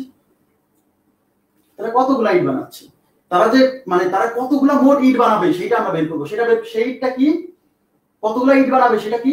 সেটা হলো এখানে যে কয়ের কাজ, গয়ের কাজ, এখানে যে সংখ্যাগুলো দেয়া থাকবে না, এই সংখ্যাগুলোর এলসিএম লসাগু ধরে নিব। তার মানে এই না আপনি ধরে নিতে পারেন যে দুইজন মিলে তারা 100 খান ইট বানাবে, ধরে নিতে পারেন, সমস্যা নেই। কিন্তু তাহলে ফ্র্যাকশন আসবে। কিন্তু আমরা যদি এই দুজনের লসাগু নেই তাহলে ফ্র্যাকশন আসবে না। অনেকের কঠিন মনে হতে পারে, কিন্তু ভাই চর্চা করলে এটাই আপনার কাছে ভালো লাগবে, আমি বলছি। আচ্ছা তাহলে এই যে 20 দিনে ক করতে পারে, খ 30 দিনে করতে পারে। এরা দুইজন মিলে ইট বানাচ্ছে। কতগুলা ইট বানাবে এরা? এই 30 আর 20 এর লসাগু, এত সংখ্যক ইট বানাবে। তাই এদের লসাগু এলসিএম আর লিস্ট কমন মাল্টিপল। হ্যাঁ, এলসিএম ইজ ইকুয়াল টু 60।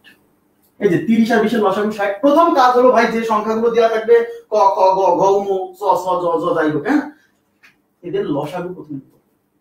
তার মানে এই এলসিএম যেটা এত খান ইট বানাবে, এই 60 খানা ইট বানাবে ক মিলে, কয়দিন লাগবে সেটাই বের করতে বলছে। ঠিক আছে, তাইলে 60 খানা ইট বানানো কাজ করছে। একটা অঙ্ক ভালো করে বোঝেন, দেখেন কি হয়। ইট বানানোর কাজ করছে। আচ্ছা 60 খানা ইট বানানোর কাজ করছে, মনোযোগ দিবেন প্লিজ। এখন আমি ধরে নিব যে ক একা কাজটা করে, এই ক একা 60 খান ইট বানাবে, খও কিন্তু একা 60 খান ইট বানাবে। এবার দুইজন মিলে একসাথে বানাতে শুরু করলে কয়দিন লাগবে এটা তো বের করতে হচ্ছে। জি, এবার আমাকে বলেন তো পুরো কাজটা মানে কিন্তু 60 খান ইট বানানোর কাজ।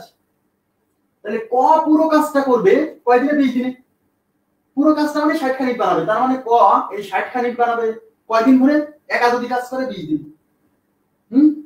তাহলে একদিনে কয়খান ইট বানাবে? একদিনে কয়খান ইট বানাবে? মনোযোগ দেন প্লিজ। টোটাল ইট হলো 60 খান। এদিকে তাকান প্লিজ। এই যে এখানে হচ্ছে টোটাল ইট 60 খান। এই 60 খান ইট মানে পুরো কাজ। এটা একা কয় দিনে করে? 20 দিনে। তাহলে টোটাল ইট হলো 60 খান। এটাকে যদি আমি যে কয়দিন লাগছে সেই 20 দিয়ে ভাগ করি, তাহলে একদিনে 3 খানা ইট বানাবে। একদিনে কয়খানা ইট বানাবে কিভাবে পাবো? টোটাল ইট কে যে কয়দিন ধরে কাজ করতে পারে, একা কাজ করলে যে কয়দিনে শেষ হয় সেটা দিয়ে ভাগ করলে 3 খানা ইট। এমনি ভাই 3 20 এর 60 রে ভাই, কিভাবে পাচ্ছি? ভাগ দিয়ে। তাহলে 3 খানা ইট। তাহলে একদিনে বানায় 3 খানা ইট। এখন খ যদি এই 60 খানা ইট একা বানাতে বসে তাহলে কয়দিন লাগবে? তাহলে ক্ষয়ের লাগবে টোটাল ইট হলো 60 খান। ধরে নিচ্ছি যে ওরা একা একা কাজ করলে কি ঘটনা ঘটতো সেটা ধরছে। তাহলে টোটাল ইট 60 খান। তাহলে খ কাজ করছে কয় দিনে? 30 দিন। এই 60 খান ইট টোটাল কাজ খ একা করতে পারে 60 দিনে, সরি 30 দিনে, মানে 60 খানা ইট বানাতে পারে 30 দিনে। তাহলে এক দিনে কয়খান ইট বানায়? একদিনের কাজ কেন বের করছি? কারণ আমাদের একদিনের কাজ, ওই সব জায়গায় কিন্তু কনসেপ্ট একদিনের কাজ। দেখেন কয়ের একদিনের কাজ মানে 3 খান ইট বানায়। তাহলে খ টোটাল ইট 60 খান। তাহলে 30 দিনে যদি আমি এই টোটাল কাজটা করে মানে 60 খান ইট বানাই, তাহলে একদিনে কয়খান বানাবে? টোটাল ইট কি আমি 30 দিয়ে ভাগ করব, দিন হলো 30, তাহলে 2 খানা।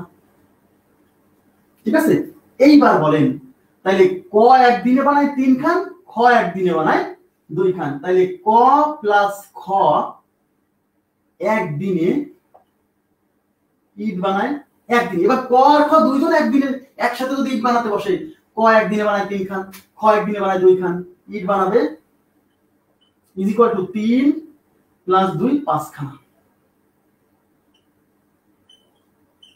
ঠিক আছে, কয়খান ইট বানাবে?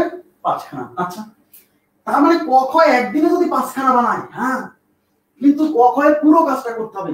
পুরো কাজটা মানে কি? পুরো কাজটা মানে 60 খান ইট বানানো, তাই না? তাহলে পুরো কাজটা মানে হচ্ছে 60 খান ইট বানানো। তাহলে ক খ দুইজনকে একসাথে লাগাই দিচ্ছি, ওরা তো একসাথে দুইজন মিলে 5 খান ইট বানায়, একদিনে 5 খান বানায়। কিন্তু টোটাল কাজ করতে হবে মানে 60 খান ইট বানাতে হবে। এই যে আমি কিন্তু বলে দিছি টোটাল কাজ মানে 60 খান ইট বানানো। তাহলে বলেন অঙ্কে বলছে যে টোটাল কাজটা করতে কতদিন লাগবে, আর আমি ধরে সেই কাজটা মানে 60 খানা ইট বানানো, তাহলে 60 খানা ইট বানাতে কতদিন লাগবে?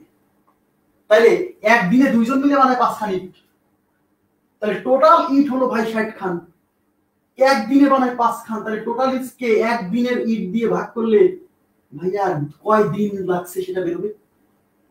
আশা করি বুঝতে পারছেন, বোঝা গেছে বিষয়টা? অনেকের মনে হচ্ছে ভাই এগুলা কি করলেন ভাই?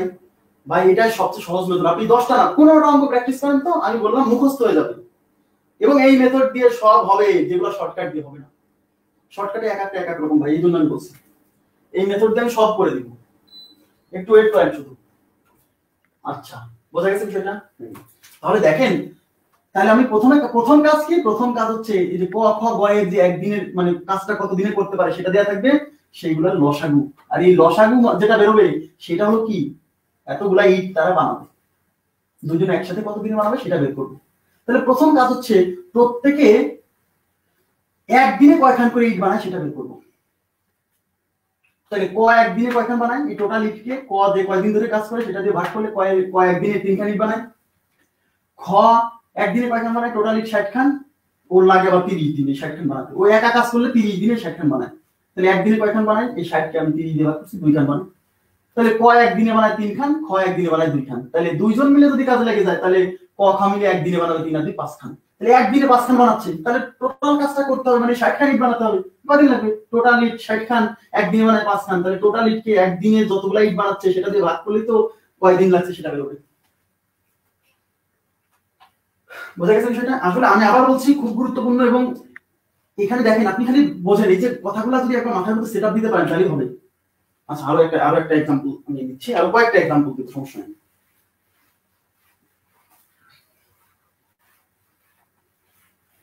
আচ্ছা, এবার পরবর্তী প্রশ্নে চলে যাচ্ছি। হ্যাঁ, লসাগু ধরতে হবে, মোট কাজকে লসাগুর পরিমাণ কাজ ধরে নিতে হবে, তাহলে সুবিধা হবে। আচ্ছা দেখেন, x ও y একটি কাজ 6 দিনে এবং 8 দিনে করতে পারে, তারা একত্রে কাজটি কত দিনে করতে পারে? তার মানে x একটা কাজ করতে পারে 6 দিনে আর y একটা কাজ করতে পারে একা একা 8 দিনে। বলছে তারা দুইজন যদি একসাথে কাজ করে তাহলে কয় দিনে কাজটা করতে পারবে? তাহলে দুইজনে একসাথে কাজ করলে কয় দিনে কাজটা করতে পারবে? হ্যাঁ, তো দেখেন, তাহলে দেখেন x গুণফল ভাগ যোগফল, দুইজন হলে গুণফল ভাগ যোগফল ভাই। তাহলে গুণফল ভাগ যোগফল মানে কি? যে টাইম ইজ ইকুয়াল টু গুণফল ভাগ যোগফল, তার মানে যে 6 * 8 ডিভাইড বাই 6 আর 14। তাহলে কত হচ্ছে? 7 দুগুণে 14, 3 দুগুণে 6, তাহলে 3 আসছে 24/7। তাহলে ভাগ করলে 24 কে 7 দিয়ে ভাগ করেন, 3 সাথে 21 থাকলো 3, তাহলে 3 পূর্ণ এই 3টার উপরে এই 27 নিচে, এই যত দিন। এটা হলো শর্টকাট, কিন্তু শর্টকাটটাই দুইজনের কাজ আসলে পারে। হ্যাঁ, 1/20 1/30, হ্যাঁ ওটা সহজ, ঠিক আছে।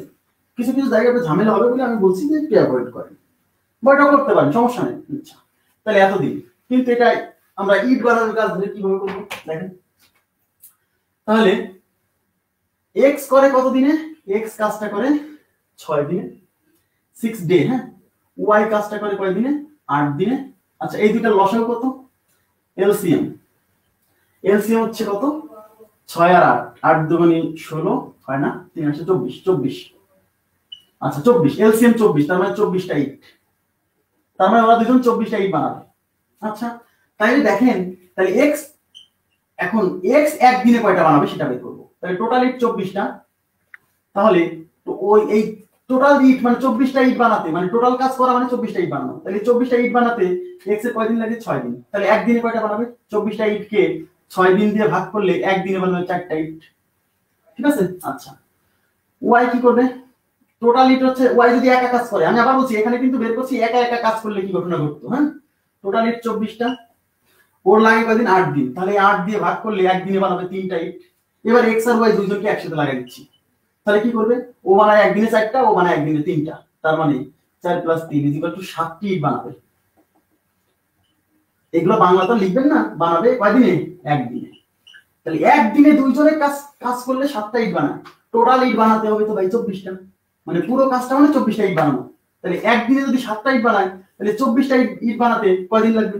তাহলে টোটাল ইট হলো 24টা, আর প্রতিদিন বানায় 7টা। তাহলে টোটাল ইটকে একদিনে যতটা বানায় তত দিয়ে ভাগ করা মানে দিন বের হয়। ক্লিয়ার বিষয়টা? আশা করি বুঝতে পারছেন। ওকে, মুছে দিচ্ছি আমি, ঠিক আছে?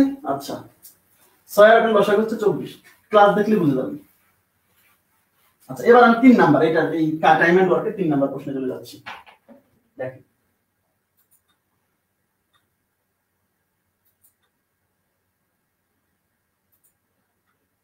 আচ্ছা এবার দেখেন, বুঝতে পারবেন। ক যে কাজ 12 দিনে করতে পারে, খ সেই কাজ 15 দিনে করতে পারে, গ সেই কাজ 20 দিনে করতে পারে, ওরা তিনজন একসাথে কাজ করলে কয় দিন লাগবে? আচ্ছা, এবার আপনার গুণফল বা যোগফল নিয়ম খাটবে না, ওটা শুধু দুইজনের জন্য। ঠিক আছে? তাহলে এখন কি করব? এখন আমরা যেটা করতে পারি, দেখেন একটু তাকান। ক এর একদিনের কাজ কত? 1/12। ক এর একদিনের কাজ কেন? কারণ ক কাজটা 12 দিনে করতে পারে, খ 15 দিনে, গ কত দিনে করতে পারে? গ করতে পারে 20 দিনে। আচ্ছা, তাহলে ক এর একদিনের কাজ 1/12, খ এর একদিনের কাজ 1/15, গ এর একদিনের কাজ 1/20। তাহলে এই যে তিনজনের একদিনের কাজ যোগ করলাম, তাহলে লসাগু কত? 60। 5 12 তে 60, 4 15 60, 3 20 60, তাহলে 4 আর 5 9 3 12, 12/60। তাহলে কয়বার? 1/5। তার মানে একদিনের কাজ, ক খ গ এর একদিনের কাজ 1/5। ঠিক আছে? এই একদিনের কাজকে উল্টায় দিলে পারে, এই 5 কে উল্টায় দিলে উত্তর পাবেন 5 দিন। বুঝছেন? একদিনের কাজ বের করে উল্টায় দিতে হবে, তাহলে হয়ে গেল 5 দিন। এক অংশ দিয়ে করা সহজ, সব সময় সহজ না ভাই, এই জন্য তো বলছি। যার কাছে যেটা সহজ লাগে বলবেন, আমি সব নিয়মই করাইছি ভাই, সমস্যা নেই। আচ্ছা, এটা এক্স দিয়ে নিজেরা করবেন। দেখেন তাহলে এটা কত? ক করে কত দিনে? 12 দিনে। আমি কেন বলছি যে এটা এটা এটা অ্যাপ্লিকেবল সব জায়গায় ভালো হবে, একটু পরেই বুঝবেন, আমার বলতে হবে না আপনাকে। খ কাজটা করে 15 দিনে, গ কাজটা করে 20 দিনে। আচ্ছা, এরা তিনজন মিলে ইট বানাচ্ছে, কে কয়টা ইট বানায় দেখি। তাহলে প্রথম কাজ হচ্ছে এর লসাগু এলসিএম নেওয়া। এলসিএম কত? 12 15 আর 20 এর লসাগু হচ্ছে 60। তার মানে কি 60টা ইট বানাচ্ছে। এই লসাগু মানে যত লসাগু যত এতটা ইট বানাবে, আচ্ছা, তাহলে ক যদি মানে পুরো কাজটা মানে 60টা ইট বানানো, বুঝা গেছে? পুরো কাজটা মানে কি 60 খানা ইট বানানো। তাহলে ক যদি একাই এই কাজটা করে, মানে 60 খানা ইট বানাতে চায়, তাহলে তার কি ঘটনা ঘটছে? তাহলে ক একদিনে কতটা ইট বানাবে? টোটাল ইট হলো 60টা, আর ক এই পুরো কাজটা মানে 60টা ইট বানানোর কাজ করে 12 দিনে। টোটাল ইট 60, তাহলে মোট ওর 12 দিন লাগে। তাহলে টোটাল ইটকে যতদিন লাগে সেটা দিয়ে ভাগ করলে ও প্রতিদিন 5টা ইট বানায়, 5খানা ইট বানায়। ও প্রতিদিন 5খানা ইট বানায়। এইসব তো লিখতে হবে না, মানে মাথায় সেট আপ থাকতে হবে। তাহলে খ প্রতিদিন কয়টা ইট বানায়? টোটাল ইট 60 খান, ওর লাগে কয়দিন? 15 দিন। তাহলে 15 দিন দিয়ে ভাগ করলে 4খানা ইট বানায়। গ প্রতি একা কাজ করলে, যদি একা কাজ করে তাহলে কয়টা ইট বানাবে? প্রতিদিন কয়টা? তাহলে 60খানা ইটকে 20 দিয়ে ভাগ করলে 3খানা ইট। এবার তাকান, তাহলে ক প্রতিদিন একা কাজ করলে একদিনে 5খানা বানায়, খ একদিনে বানায় 4 খান, গ একদিনে বানায় 3 খান। তিনজনের একদিনের কাজ হয়ে গেছে। এবার আসলে তো ক খ গ তিনজনের একসাথে কাজটা লেগে গেছে, তাই না? তাহলে ক খ গ একদিনে কয়টা ইট বানাবে? কয়টা? এই যে 5 4, এই যে 5 যোগ ওরা তিনজন একসাথে লেগে গেছে, তাহলে ক বানায় 5 খান, ও বানায় 4 খান, ও বানায় 3 খান, তাহলে 5 8 4 9 3 12, তাহলে 12 খানা ইট বানাবে। তাহলে ক খ গ একদিনে বানায় 12 খানা। তাহলে তিনজন মিলে টোটাল কাজটা করবে, টোটাল কাজটা করা মানে কিন্তু 60 খানা ইট বানানোর কাজ। তাহলে এই 60 খানা ইট বানাতে কতদিন লাগবে? তাহলে তিনজন মিলে একদিনে বানাচ্ছে 12 খানা ইট, তাহলে পুরো কাজটা করতে মানে 60 খানা ইট বানাতে কয় দিন লাগবে সেটা চাইছে। তাহলে টোটাল ইট হলো 60 খান, মানে লাস্টে এই লসাগুকে এই যোগফল দিয়ে ভাগ করতে হবে। টোটাল ইট 60 খান, একদিনে বানায় 12 খান, তাহলে টোটাল ইট একদিনের ইট 12 খান দিয়ে ভাগ করলে এই যে মোট 5 দিন লাগছে। ক্লিয়ার সেটা? 5 দিন লাগছে। আচ্ছা, আশা করি বুঝতে পারছেন সবাই। ওকে, তাহলে মুছে দিচ্ছি। এবার পরবর্তী প্রশ্নে যাব।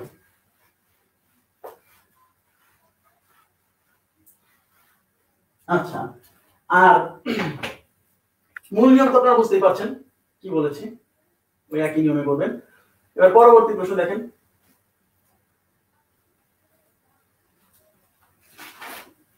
74 নাম্বার বলছে ক ও খ একটি কাজ একত্রে 10 দিনে করতে পারে। আচ্ছা, এবার কিন্তু দেখেন ক ও খ একত্রে একটি কাজ 10 দিনে করতে পারে, তার মানে 10 দিন কিন্তু দুইজন মিলে একত্রে যে কাজটা করে, তার মানে এখানে ক প্লাস খ এই দুইজন মিলে 10 দিনে করে কাজটা। ক প্লাস খ দুই একত্রে কাজটা করলে 10 দিন লাগে। আচ্ছা, 10 দিনে করতে পারে। খ একা 14 দিনে কাজটি শেষ করতে পারে, তবে ওই কাজটা যদি খ একা করে তাহলে 14 দিন লাগে, তার মানে খ একা লাগছে কতদিন? 14 দিন। আচ্ছা, বলছে ক একা কয় দিনে কাজটি শেষ করতে পারবে, তার মানে ক কাজটা কয় দিনে করতে পারে সেটা বের করতে বলছে। ঠিক আছে, তাহলে শর্টকাট কি ছিল? শর্টকাট হচ্ছে টাইম ইজ ইকুয়াল টু গুণফল ভাগ যোগফল। মনে আছে? গুণফল ভাগ যোগফল। অনেকে আবার এটা করে, মানে ক কাজটা করতে পারে গুণফল ভাগ যোগফল, দরকার নেই। দেখেন কি হবে। আচ্ছা, এবার আবার একটু ডিফারেন্ট হতো। তাহলে টোটাল টাইম এবার দেওয়া আছে 10 দিন, তাহলে টোটাল টাইম হচ্ছে 10। আর গুণফল কি ছিল? এই যে ক একদিনে যে কাজটা করতে পারে, ক কয় দিনে করে আমরা জানি না, ধরে নিলাম ক এই কাজটা x দিনে করতে পারে, আর খ করে কয় দিনে? 14 দিনে, আর দুইজন মিলে করে 10 দিনে। তাহলে এই টোটাল টাইম হচ্ছে দুইজন মিলে 10 দিন। আর এখানে গুণফল হচ্ছে যে ক আর খ এর দিনের গুণফল, তাহলে ক করে ধরে নিছি x দিনে আর খ করে 14 দিনে, আর যোগফল নিচে তাহলে এই যে 14 প্লাস x। ঠিক আছে, আড়াআড়ি গুণ করে দেন, তাহলে এটা 5 দিয়ে কাটা যায়, 5 দুগুণে 10, 7 দুগুণে 14, তাহলে উপরে থাকছে কত? 7x। যেখানে 7x আর এটা দিয়ে গুণ করে দিলে 5 14 তে 70 প্লাস কত? 5x। এবার এটা এখানে নিয়ে আসলে পারে, তাহলে 7x থেকে 5x গেলে এই যে, তাহলে 2x = 70, তাহলে x = এই 2 দিয়ে ভাগ করলে 35। তাহলে x এর মান 35, আর x ধরছিলাম যে ক একা কত দিনে করতে পারে, তার মানে কত দিনে? 35 দিনে। বুঝা গেছে বিষয়টা? আচ্ছা, এবার দেখেন মুছে দিচ্ছি। আচ্ছা, এবার দেখেন ক আর খ দুইজন একসাথে যদি করে 10 দিনে কাজটা করতে পারে, তাহলে ক ও খ এর একদিনের কাজ কত? এই যে যেহেতু দুইজন মিলে 10 দিনে করে, তাহলে ক ও খ এর একদিনের কাজ ইজ ইকুয়াল টু 1/10। ঠিক আছে, সোজা কথা দিনকে 1 দিয়ে ভাগ করা মানে একদিনের কাজ পাওয়া, বলছি কিন্তু প্রথমেই। আচ্ছা, ক ও খ এর একদিনের কাজ হচ্ছে 1/10। আচ্ছা, খ এর একদিনের কাজ কত? খ এর একদিনের কাজ ও যেহেতু 14 দিনে করে, তাহলে 1/14। এবার তাকান, এর মধ্যে কার কার কাজ আছে? এর মধ্যে ক এর একদিনের কাজ আছে, খ এর একদিনের কাজ আছে, কারণ দুজন একসাথে করছে। আর এটার মধ্যে শুধু খ এর একদিনের কাজ আছে। তাহলে এই এর মধ্যে ক খ এর দুইজনের কাজ, আর এখানে আছে কি? খ এর একদিনের কাজ। তাহলে এখান থেকে মনোযোগ দেন, এই জায়গা থেকে যদি আমি এই খ এর একদিনের কাজ বাদ দিই, তাহলে ক এর একদিনের কাজ বেরোবে। এটা হল ক এর একদিনের কাজ ইজ ইকুয়াল টু 1/10 হচ্ছে দুইজনের একদিনের কাজ, সেখান থেকে খ এর একদিনের কাজ বাদ দিলাম, তাহলে তো ক এর একদিনের কাজ বেরোবে। তাহলে লসাগু কত? লসাগু হচ্ছে 70। তাহলে এখানে 7 মাইনাস 5, তাহলে 2/70 মানে 1/35। তাহলে এটা কার কাজ বেরোচ্ছে? ক এর একদিনের কাজ 1/35, তার মানে এত অংশ। তার মানে ক যদি একা একদিনে করে, মানে একা একদিনে কতটুকু করে? 1/35। তাহলে একা একা পুরো কাজ করলে কতদিন লাগবে, তাই না? তাহলে আমি কি বলবো? 1/35 অংশ করে একদিনে, অংশ করে ইজ ইকুয়াল টু একদিনে, অর্থাৎ পুরো অংশ এক অংশ করে উল্টাই দিবেন, তাহলে কত দিনে? 35 দিন, ব্যাস হয়ে গেল। একদিনের কাজ, কারো একদিনের কাজ পাইলে সেটাকে উল্টাই দিলেই পুরো কাজ কতদিন লাগছে। ঠিক আছে, আচ্ছা আশা করি বুঝছেন। এবার ইট বানায় দেখি কি অবস্থা। দেখেন মনোযোগ দিয়ে, ইট বানানো মানে সব একই প্রসেস। দেখেন ক খ দুইজন মিলে করে 10 দিনে, খ একা করে 14 দিনে, ক কত দিনে করে এটা বের করতে বলছে। ওকে, তাহলে এই দুইটা সংখ্যার লসাগু আগে নিতে হবে। 10 আর 14 এর লসাগু এলসিএম কত? 70। তার মানে 70 খানা ইট বানাবে।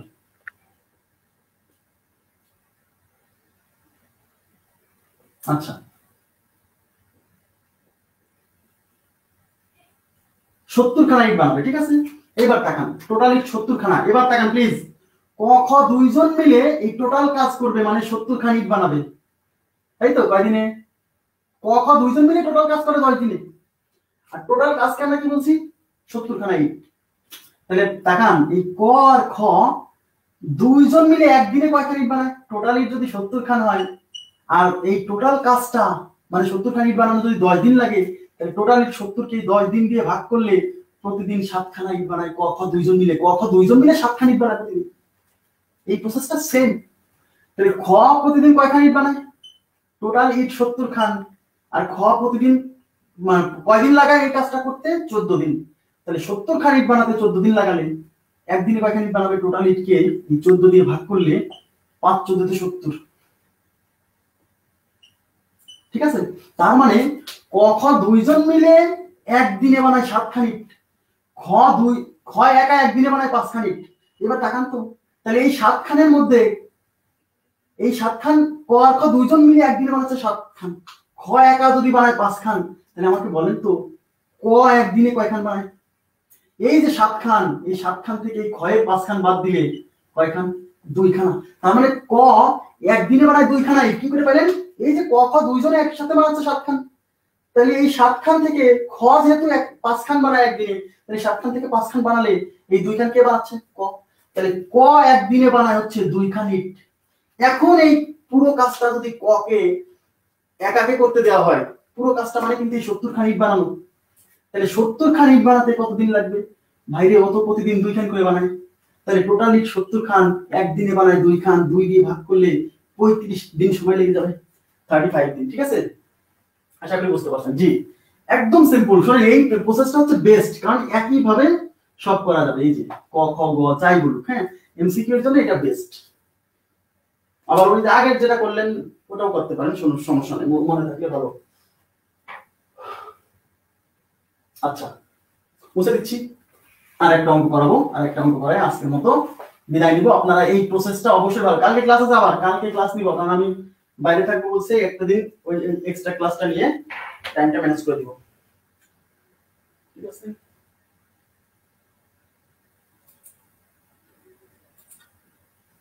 দেখেন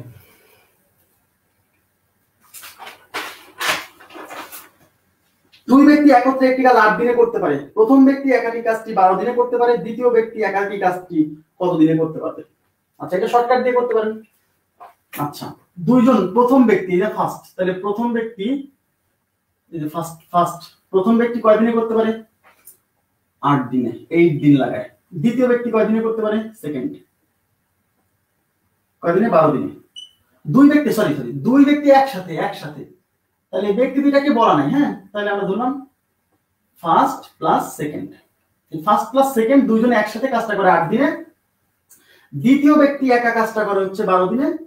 প্রথম ব্যক্তি ফার্স্ট, প্রথম ব্যক্তি একা কাজটা করে 12 দিনে বলছে, তাহলে সেকেন্ড ব্যক্তি একা কত দিনে করবে? তাহলে প্রথমে নিব কি, এই দুইটা সংখ্যার লসাগু, প্রথমে এলসিএম। তাহলে 8 আর 12 এর লসাগু বুঝতেই পারছেন, 12 দুগুণ 24। তার মানে এখানে কাজটা কি? 24 খানা ইট বানানো কাজ। এখানে লেখার দরকার আছে যে 24 খানা ইট বানাবে, 24 খানা ইট বানাবে। আচ্ছা বানাবে, তো 24 খানা ইট বানাবে, ওকে ফাইন। এবার তাকান, তাহলে ফার্স্ট এবং সেকেন্ড এই দুইজন একসাথে কাজটা করতে পারে 8 দিনে, তার মানে এই 24 খানা ইট বানানোর কাজটা এরা দুইজন করতে পারে 8 দিনে। তাহলে টোটাল ইট 24 খান, এটাকে যদি 8 দিয়ে ভাগ করি তাহলে প্রতিদিন 3 খানা ইট বানায় কারা? এই যে 1 প্লাস 2, এই দুইজন মিলে প্রতিদিন 3 খান বানায়। ওকে আচ্ছা, এবার সেকেন্ড লোক একদিনে মানে টোটাল কাজটা করে কত দিনে? 12 দিনে, মানে এই 24 খান ইট বানানোর কাজ করে 12 দিনে। তাহলে এই সেকেন্ড দ্বিতীয় লোক, এই 2 দ্বারা দ্বিতীয়, হ্যাঁ সেকেন্ড লোক টোটাল ইট 24 খান, তাকে যদি আমি 12 দিয়ে ভাগ করি মানে একদিনে কয়খান বানায়? 2 খানা। তাহলে প্রথম এবং দ্বিতীয় ব্যক্তি দুইজন মিলে একদিনে বানায় 3 খান, আর দ্বিতীয় ব্যক্তি বানায় 2 খান। তাহলে এই প্রথম ব্যক্তি কয়খান বানায়? এই 3 খান। এখানে এই 3 খান থেকে যদি 2 খান বাদ দেই তাহলে প্রথম ব্যক্তি মানে ফার্স্ট ব্যক্তি একদিনে কয়খান বানায়? এই 3 খান থেকে এই 2 খান বাদ দেন, 1 খানা ইট বানায়। বুঝতে পারছেন? 1 খানা ইট বানায় প্রতিদিন, মানে 1 খান। এখন এই ফার্স্ট ব্যক্তি যদি একাই কাজটা করে মানে পুরো কাজটা মানে 24 খান ইট বানানোর কাজটা করে, তাহলে কয়দিন লাগবে? টোটাল ইট ভাই 24টা, আর প্রতিদিন বানাচ্ছে 1 খান, তাহলে প্রতিদিন যতখান বানায় তত দিয়ে ভাগ করলে কয়দিন লাগছে সেটা বের হবে? 24 দিন। বুঝা গেছে সেটা? ভেরি ইজি, খুবই ইজি একদম, বুঝতে পারলে? হ্যাঁ ওকে, আশা করি বুঝছেন, ক্লিয়ার? আচ্ছা, আর একটা এই একই টাইপের অঙ্ক আছে, এটা করলে শেষ হয়। হ্যাঁ এজন্য শেষ করে দিব।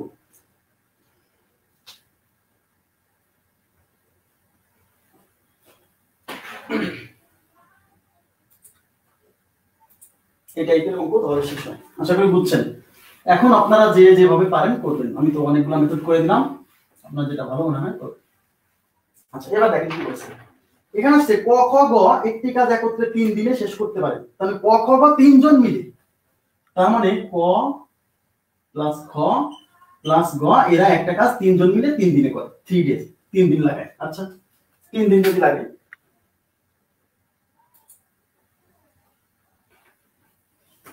আচ্ছা এবার হচ্ছে ক একাকি 15 দিনে, তাহলে ক করতে পারে 15 দিনে।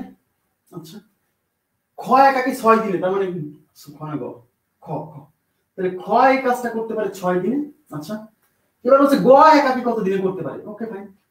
তাহলে এবার আমি চিন্তা করি এটা কয়খান ইট বানাবে? এই যে এইগুলো লসাগু, প্রথম কাজ হলো এদের লসাগু বের করা, এদের কিন্তু ক খ গ এর দিনের লসাগু। হ্যাঁ ছেড়ে দিচ্ছি ভাই, ছেড়ে দিচ্ছি।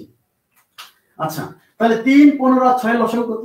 আচ্ছা 15 হচ্ছে না, 15 2 30, হ্যাঁ হচ্ছে 30, তাহলে এলসিএম কত? 30, লসাগু 30। ওকে আচ্ছা তার মানে 30 খানা ইট, এই যে এতখানা ইট বানাবে, হ্যাঁ এইসব লিখবেন না তো ভাই, মানে প্র্যাকটিস করতে করতে মুখস্থ হয়ে যাবে, ওটা হলো ইটের সংখ্যা। তাইলে এখন বলেন ক খ গ এই পুরো কাজটা মানে 30 খানা ইট বানানোর কাজ। তাহলে ক খ গ 3 জন যদি একসাথে ইট বানানোর কাজ শুরু করে তাহলে লাগবে 30 দিন, 3 দিন, সরি ক খ গ 3 জন মিলে কাজটা করতে পারে 3 দিনে, লেখা আছে দেখেন। তাহলে ক প্লাস খ প্লাস গ এরা যেহেতু পুরো কাজটা মানে 30 খান ইট বানানোর কাজটা 3 দিনে করে, তাহলে একদিনে কয়খান ইট বানায়? টোটাল ইট 30, ওদের লাগে 3 দিন, 3 দিয়ে ভাগ করলে 10 খানা, ওরা 3 জন মিলে 10 খান ইট বানায়। তাহলে ক প্রতিদিন কয়খান বানায়? তাহলে ক টোটাল ইট ভাইয়া 30, ক কাজটা করে 15 দিনে, তাহলে 2 খানা ইট বানায়। আমি কিন্তু বুঝতে পারছেন টোটাল ইটকে ও করে 15 দিনে ভাগ করলে বাদ 2 খানা ইট। খ কাজটা করে 6 দিনে, তাহলে টোটাল ইট হলো 30, তাহলে টোটাল ইট 30, তাহলে ও যেহেতু 6 দিনে কাজটা করে 6 দিয়ে ভাগ করলে তাহলে প্রতিদিন বানায় কয়খান? 5 খানা। প্রতিদিন কয়খান করে বানায় সেটা বের করলাম। এবার তাকান প্লিজ, ক খ গ মিলে একদিনে বানায় 10 খান, খ বানায় 2 খান, এদিকে তাকান, এদিকে তাকান, তাহলে খ বানায় 2 খান একদিনে, ক বানায় 2 খান, ক বানায় 2 খান একদিনে, যে ক বানায় 2 খান একদিনে, খ বানায় একদিনে 5 খান। এদিকে তাকান প্লিজ, দেখেন তাহলে ক বানায় একদিন 2 খান, খ বানায় 5 খান, তাহলে ক খ 2 জন মিলে বানায় 5 আর 2 7 খান, 7 খান। দেখেন বোঝাই যাচ্ছে। তাহলে ক খ গ 3 জন মিলে একদিনে বানায় 10 খান, তার ভিতর ক বানায় 2 খান, তাই না? এই ক খ গ 3 জন মিলে একদিনে বানাচ্ছে 10 খান, তার ভিতর ক বানাচ্ছে একদিনে 2 খান, খ বানায় 5 খান। তাহলে ক যদি 2 খান বানায় আর খ যদি 5 খান বানায়, তাহলে ক খ মিলে বানাইছে 7 খান। তাহলে এই 10 খানের মধ্যে 7 খান আছে ক আর খ এর, তাহলে গ এর কয়খান আছে? 3 খান। বুঝতে পারছেন? তাহলে গ ওই 10 খান থেকে এই যে 5 প্লাস 2 7 খান বাদ দিলে 3 খানা, তার মানে গ একদিনে বানায় 3 খানা। গ একদিনে কয়খানা? 3 খানা। কিন্তু অঙ্কে চাইছে গ পুরো কাজটা কয় দিনে করতে পারে? পুরো কাজ মানে কি বোঝাচ্ছি? পুরো কাজ মানে 30 খান ইট বানানো বোঝাচ্ছি। তাহলে পুরো কাজ মানে 30 খান ইট, তাহলে 30 খান ইট বানায় হচ্ছে, তাহলে গ যদি একাই যদি 30 খান ইট বানানোর কাজ শুরু করে, অঙ্কে এটাই চাইছে যে পুরো কাজটা একা কয়দিনে করতে পারবে, মানে 30 খান ইট বানানোর কাজটা কয়দিনে করতে পারবে। তাহলে ইট হলো 30 খান আর প্রতিদিন গ বানায় 3 খান করে, তাহলে কয়দিন লাগবে? এরকম এই 30 খানকে এই 10 দিয়ে 3 দিয়ে ভাগ করলে কয়দিন লাগছে? 10 দিন। তার মানে ওর লাগবে একা 10 দিন। ক্লিয়ার বিষয়টা? জি। খ খুবই সহজ ভাই, এইটা দিয়ে সব হবে, যত মেথড আসুক একই প্রসেস।